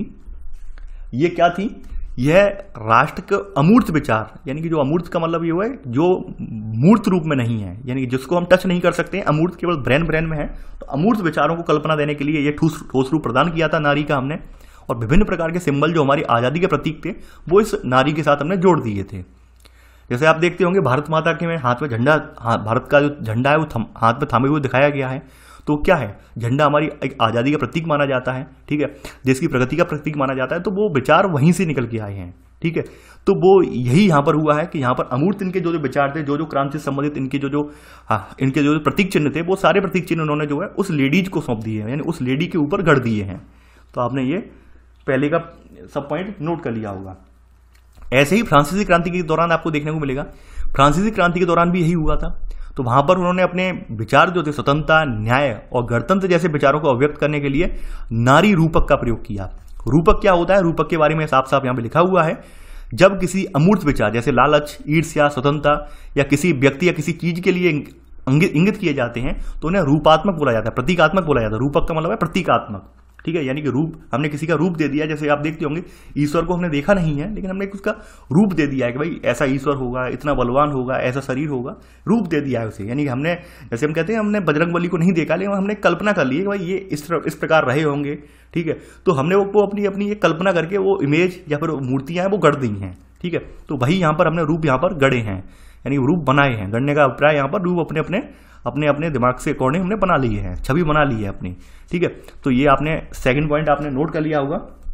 इसके अलावा स्वतंत्रता का प्रतीक यहाँ पे लाल टोपी आपने सुनी होगी, टूटी जंजीर है। और इंसाफ यहाँ पर देखा जाए, इंसाफ का आज भी आप देखते हैं जुडिशरी में, यानी कि वही महिला जो हाथ में तराजू लिए हुए है, जिसकी आंखों में पट्टी बंधी हुई है, तो वो तराजू लिए हुई महिला जो है इंसाफ का प्रतीक के रूप में यहाँ से निकल के आई है। आज लगभग सभी देशों के जहाँ न्यायपालिका स्थित है उस महिला की मूर्ति लगी मिलती है। ठीक है, जिसकी आंखों में पट्टी बंधी हुई है और एक हाथ में तराजू पकड़े हुए। आंखों में पट्टी बांधने का रीजन ये है कि भाई इनका मानना ये था उस समय कि जो न्याय करने वाला व्यक्ति है वो किसी का पक्ष नहीं लेगा, क्योंकि आंखें खुली होंगी अगर न्यायमूर्ति की या फिर महिला की आंखें खुली होंगी तो ऑब्वियस सी बात है कि वो किसी न किसी पक्ष पर अपनी राय देगी नहीं। तो यहाँ पर राय क्या है, राय दलीलों पर होती है, यानी जो दलीलें जिसके फेवर में आ जाएंगी वही व्यक्ति यहाँ विजेता हो जाएगा। कहने का मतलब साफ साफ ये है। ठीक है, यानी जो भी दलील यानी जो तथ्य जो हैं जिसके फेवर में आ जाएंगे, चाहे अपोजिशन के या फिर पीड़ित परिवार के फेवर में आ जाएंगे, तो उसी के फेवर हित में यहाँ पे डिसीजन दे दिया जाएगा। इसलिए इसे जो है ब्लाइंड रूप में दिखाया जाता है, क्योंकि जज यहाँ पर अपना जो है लॉजिक नहीं लगा सकता है। चाहे जज बेशक ये जानता हो कि सामने वाला व्यक्ति जो है ये निर्दोष है, ठीक है, लेकिन अगर मान लीजिए जो तथ्य पेश किए गए हैं वो उसे दोषी ठहरा रहे हैं तो जज वहां पर उसे अपना डिसीजन देना पड़ेगा दोषी के लिए ही। ठीक है, तो ये आप समझ लीजिए। तो यहां पर आपने ये तो नोट कर लिया है। अब यहाँ पर ऐसे ही करके फ्रांस में इस महिला को, जैसे हमने अपने यहाँ भारत माता नाम दिया है, फ्रांस में इसे ईसाई नाम दिया है। इस महिला को जो नाम बनाई गई है महिला फ्रांस में, इसे मारियान नाम दिया गया है। तो थर्ड पॉइंट आप नोट करेंगे, यहां पर लिखेंगे कि फ्रांस में नारी रूपक को ईसाई, लोकप्रिय ईसाई नाम मारियान दिया गया, जिसने जन राष्ट्र के विचार को रेखांकित किया। जन राष्ट्र यानी लोगों का राष्ट्र है ये, ठीक है। तो इस विचार को रेखांकित किया, तो इसे मारियान नाम दिया है इन्होंने, यानी हमारे यहाँ भारत माता नाम दिया गया है, यहां पर इन्होंने इस जो महिला है इसे मारियान नाम दिया है। तो इनके चिन्ह क्या थे इस मारियान के? इसके चिन्ह थे स्वतंत्रता और गणतंत्र के चिन्ह जो थे लाल टोपी और तिरंगा और कलगी, ठीक है। यानी कलगी का मतलब शिखर होता है, चोटी होती है, तो वो इसके चिन्ह बनाए थे। फ्रांसीसी क्रांति वाली जो मारियान है इसका चित्र नहीं है यहाँ पर, इसमें चित्र नहीं दिखाया है मारियान का, ठीक है। ये मारियान का देखिए, ये दिखाया गया चित्र, मारियान का ये चित्र है यहाँ पर, ठीक है, देख पा रहे हैं आप। आगे बढ़ते हैं यहाँ पर। अब ऐसी प्रकार से जर्मनी ने भी अपना जो है जर्मेनिया बनाई है। चौथा पॉइंट नोट करेंगे, जर्मेनिया स्त्री का ही नाम है, यानी स्त्री जो इन्होंने रचना की है स्त्री की अपने राष्ट्र के लिए। जर्मेनिया जर्मन राष्ट्र का रूपक बन गई, जैसे भारत माता हमारी भारत की मानी जाती है, वैसे जर्मेनिया जर्मन का। और आंखों यानी चाक्षुष का मतलब है आंखों की अभिव्यक्ति में अगर देखें तो जर्मेनिया क्या है, बलूत वृक्ष की पत्तियों का मुकुट पहने हुए हैं, क्योंकि जर्मन जो है वो बलूत को वीरता का प्रतीक मानते हैं। यानी ये जर्मेनिया जो है, जर्मेनिया को देखेंगे, जर्मेनिया के सिर पर जो आप मुकुट टाइप देख रहे हैं ये बलूत वृक्ष की पत्तियों का मुकुट है, ठीक है। इनके एक हाथ में झंडा देख रहे होंगे, यहाँ पर राष्ट्र प्रतीक देख रहे होंगे, इनके यहाँ पे चेस्ट पर आप देख रहे होंगे ये वाला, हाथ में तलवार और यहाँ पर जो डालियां हैं, ठीक है। तो ये डालियां जो है शांति का प्रतीक मानी गई हैं, यानी ये जो है शांति का प्रतीक माना गया है। तलवार रखने का रीजन ये माना गया है कि हम हमेशा जो है तैयार हैं, युद्ध के मुकाबले के लिए तैयार हैं। तो आप यहाँ पर ये तो आपने फ्रांस के जर्मनी के बारे में लिख लिया। तो प्रतीक कौन कौन से हैं और कौन कौन से प्रतीकों का यूज हुआ है वो आप लिख लीजिए। प्रतीकों के गुण और अर्थ: टूटी बेड़ियां, आजादी मिलना, बाज छाप कवच, यानी बाज छाप कवच जो कवच आपने देखा है जर्मेनिया पर, वो यही है बाज छाप कवच, यानी जर्मन साम्राज्य की प्रतीक शक्ति का रूप देखा जाता है, ठीक है, जर्मन साम्राज्य की प्रतीक शक्ति। बलूत पत्तियों का मुकुट जो पहने हैं महिला, वो बहादुरी का प्रतीक है। तलवार का मतलब है मुकाबले की तैयारी है। तलवार पर लिपटी जैतून की डालियां हैं, ये शांति की चाह है। काला, लाल और सुनहरा तिरंगा, ये 1848 में उदारवादियों का राष्ट्रीय झंडा था, लेकिन बाद में चेंज हो गया है ये। उगते सूर्य की किरणें जो है एक नए युग का सूत्रपात हैं। तो ऐसे करके आपने ये देख लिया कि किस तरह से लोगों ने राष्ट्र को एक दृश्य परिकल्पना दी है या एक मानवीकरण रूप प्रेस करने की कोशिश की है, और वो मानवीकरण रूप आप आज भी वर्तमान में भी देख रहे हैं। तो हमें हमारे अतीत से बहुत सी चीज़ें मिली हैं। अब देखिए, आपको ये सब चीज़ें पता नहीं होंगी कि हम भारत माता कहाँ से आई, कैसे आई। अब आपको समझ में आने लगा होगा कि भाई ये चीज़ें यहाँ से आई हैं, ठीक है। तो कोई भी चीज़ या कोई क्रांति होती है उसके पीछे का कोई रीजन होता है, ये जर्मेनिया ही दिखाई गई है, जर्मेनिया को। अब आगे बढ़ते हैं। अब देखिए, राष्ट्रवाद तो देशों में हो गया, लेकिन राष्ट्रवाद होने के बाद फिर क्या होता है आप जानते हैं, राष्ट्र तो बन गए। अब यहाँ पर राष्ट्रवाद से वो राष्ट्रवाद जो थे वो अब साम्राज्यवाद में बदलने लगे। साम्राज्य का मतलब स्वतंत्र राष्ट्र बन गए जो अब वो कोशिश करने लगे कि हम अपने अड़ोस पड़ोस के राष्ट्र हैं उन्हें हथिया कर अपने अधीन कर लें। यहाँ मतलब वही फिर वर्चस्व वाली जंग फिर से स्टार्ट हो गई, साम्राज्यवादी जंग फिर से स्टार्ट हो गई है। तो यहाँ पर देखने को मिलेगा कि भाई 19वीं सदी की अंतिम चौथाई तक राष्ट्रवाद का वो आदर्शवादी या उदारवादी जनतांत्रिक स्वभाव नहीं रहा था जो शुरुआत में था। सदी के प्रथम भाग में जो स्वभाव था उदारवादी वाला स्वरूप राष्ट्रवाद का, वो स्वरूप नहीं था। अब तो केवल साम्राज्यवाद वाला था, यानी औद्योगिक नीतियों की वजह से, औद्योगिकरण की वजह से लोग ये चाह रहे थे जिन जिन प्रदेशों में ज़्यादा संसाधन है उनको हम हथिया लें ताकि हमारा औद्योगिक विकास हो सके। तो अब यहाँ पर वो आदर्शवादी उदारवादी जनतांत्रिक स्वभाव नहीं रहा है, अब क्या रहा है, साम्राज्यवादी वाली नींद आ गई है लोगों के मन में। तो प्रमुख यूरोपीय जो शक्तियां हैं इन्होंने अभी क्या किया है, अपने साम्राज्यवादी उद्देश्यों की प्राप्ति के लिए अधीन लोगों की राष्ट्रवादी आकांक्षाओं का इस्तेमाल किया है। यानी इन्होंने क्या है, इनके अधीन जो लोग थे उनकी राष्ट्रवादी आकांक्षाएं हैं उनका इस्तेमाल किया है। सबसे ज्यादा यहाँ पर बाद में कहाँ पर स्टार्ट हुआ है, तनाव कहाँ स्टार्ट हुआ है, जहां पर सभी ने अपना अपना हाथ या अपना हाथ आजमाने की कोशिश की है, वो तनाव स्टार्ट हुआ है बाल्कन वाले क्षेत्र में। यानी जो बाल्कन वाला क्षेत्र, यानी कि ये वही क्षेत्र है जो कभी आप देखेंगे जो है, यानी कि यहाँ पर ऑटोमन साम्राज्य के अधीन वाला क्षेत्र है। ये कहाँ गया इमेज, अभी इमेज था यहाँ पर, देखिए यहीं पर था। ये जो क्षेत्र आप देख रहे हैं, थोड़ा सा मैं यहाँ पर इसे साफ कर दे रहा हूँ, यहाँ पर अच्छे से आप देख पाएंगे। यानी कि ये जो रीजन है आप देख पा रहे हैं, ये बाल्कन रीजन बोला जाता है। यानी इस रीजन को यहाँ पर ये बाल्कन वाला रीजन बोला जाता है। अब चूंकि हर जगह क्रांति हुई तो ऑब्वियस सी बात है यहाँ पे स्टार्टिंग कर दी थी, यूनान ने कर दी थी स्टार्टिंग सबसे पहले। तो यहाँ पर और भी जो छोटे छोटे इलाके थे वो भी अब स्वतंत्रता अपनी मांगने लगे, वो भी देखने लगे कि नहीं, हम अपनी पुरानी जो हमारी गौरवमयी या गरिमामयी संस्कृति है, पुराने समय में इनके अधीन नहीं थे, वो ये सोचने लगे। और ऐसे करके जनतांत्रिक भावना यहाँ पर भी अपने पांव पसारने लगी। और ऐसे करके ऊपर से ऑटोमन साम्राज्य धीरे धीरे करके समय के साथ साथ कमजोर पड़ने लगा। तो यहाँ पर ये जो बाल्कन देश से आज़ाद हो गए। अब आज़ाद होने के उपरांत भी यहाँ देश एक दूसरे के हितैषी नहीं थे, यानी जैसे यूनान, रोमानिया, बुल्गारिया एक दूसरे के हितैषी नहीं थे, ये एक दूसरे के कट्टर विरोधी थे। ये चाहते थे कि हम इसके पे कब्जा कर लें, हम इसके पे कब्जा कर लें। तब तक फ्रांस, ग्रेट ब्रिटेन और रूस जैसी शक्तियां काफ़ी बड़ी हो चुकी थी। अब इन्होंने अपना हाथ यहाँ पे साफ करना चाहा। इन्होंने कहा नहीं, इनका झगड़ा, इनके झगड़े में हम भी घुस पड़ते हैं, हो सकता है कुछ चीज़ हमारे अंडर में भी आ जाए। आप देखते नहीं है कि भाई बंदरमाट का मतलब यही होता है, बिल्लियों की लड़ाई में बंदरमाट का मतलब क्या है कि भाई लड़ाई किसी और की है, कोई और आके वहां पर वो पूरा माल बटोर ले जाता है। तो वही स्थिति यहाँ पर बनी। यहाँ पर लड़ाई इनकी चल रही थी, यानी कि ये देश आज़ाद हो गया ऑटोमन साम्राज्य से, अपना राज्य विस्तार करने की कोशिश कर रहे थे। इनकी वर्चस्व की लड़ाई में क्या है, अन्य जो बड़े बड़े देश थे वो आके कूद पड़े और ऐसे करके यहाँ पे स्थिति फिर से विस्फोटक हो गई। विस्फोटक होने का रीजन ये हुआ कि आपका प्रथम विश्व युद्ध आप देखेंगे, जो फर्स्ट वर्ल्ड वार है वो इसी वजह से घटित हुआ है। फर्स्ट वर्ल्ड वार केवल यही जो साम्राज्यवाद वाली नीतियां हैं इसी वजह से घटित हुआ और एंड में आकर सभी देशों को पीछे फिर हटना पड़ा है। वर्ल्ड वार जब खत्म हुआ है और फिर ऐसे करके स्वतंत्र यहाँ पर राष्ट्र राज्य स्थापित हुए हैं। ये इसके पीछे की कुछ कहानी है जिसका जिक्र मैंने यहाँ पर कर दिया है। तो अब थोड़ा नोट डाउन कर लेते हैं। देखिए, मैं जो कहानी शुरुआत में बता देता हूँ, आई होप आपके माइंड में वो इमेज क्लियर हो जाती होगी। फिर आपको जो सेंटेंस लिखवाते हैं तो उनमें दिक्कत भी नहीं होती होगी। तो यहाँ पर ये बाल्कन क्षेत्र से ही हम लिखते हैं। 1871 के बाद यूरोप में गंभीर राष्ट्रवादी का जो तनाव बना वो बाल्कन क्षेत्र में था। बाल्कन क्षेत्र मैंने दिखा दिया है। रीजन ये था कि यह क्षेत्र भौगोलिक और जाति भिन्नता यहाँ पर थी, यानी इस क्षेत्र में भौगोलिक और जाति भिन्नता थी सबसे बड़ी। ये आपने नोट कर लिया होगा। इसमें अभी वर्तमान के जो देश हैं वो देश शामिल हैं। इसमें आधुनिक रोमानिया, यानी जो वर्तमान में भी आप देश देख रहे हैं, बुल्गारिया, अल्बानिया, यूनान, Macedonia, Croatia, Bosnia Herzegovina, Slovenia, Serbia, Montenegro ये शामिल थे। यानी ये देश अभी जो बने हैं, आप आधुनिक रूप से देख रहे हैं देश, ये सब देश इसी क्षेत्र में आते हैं, बाल्कन वाले क्षेत्र में आते हैं। और इस क्षेत्र के जो निवासी हैं इन्हें आमतौर पर यहाँ पर स्लाव पुकारा जाता था। इन पूरे यानी कि पूरे क्षेत्र के निवासियों को स्लाव कहा जाता था, स्लाव। ये आपने नोट कर लिया होगा। आगे बढ़ते हैं। अब देखिए, यहां पर आगे बढ़ने पर थर्ड पॉइंट आपका आएगा, बाल्कन क्षेत्र का एक बड़ा हिस्सा जो था वो ऑटोमन साम्राज्य के नियंत्रण में था, जैसा कि मैंने आपको दिखा दिया।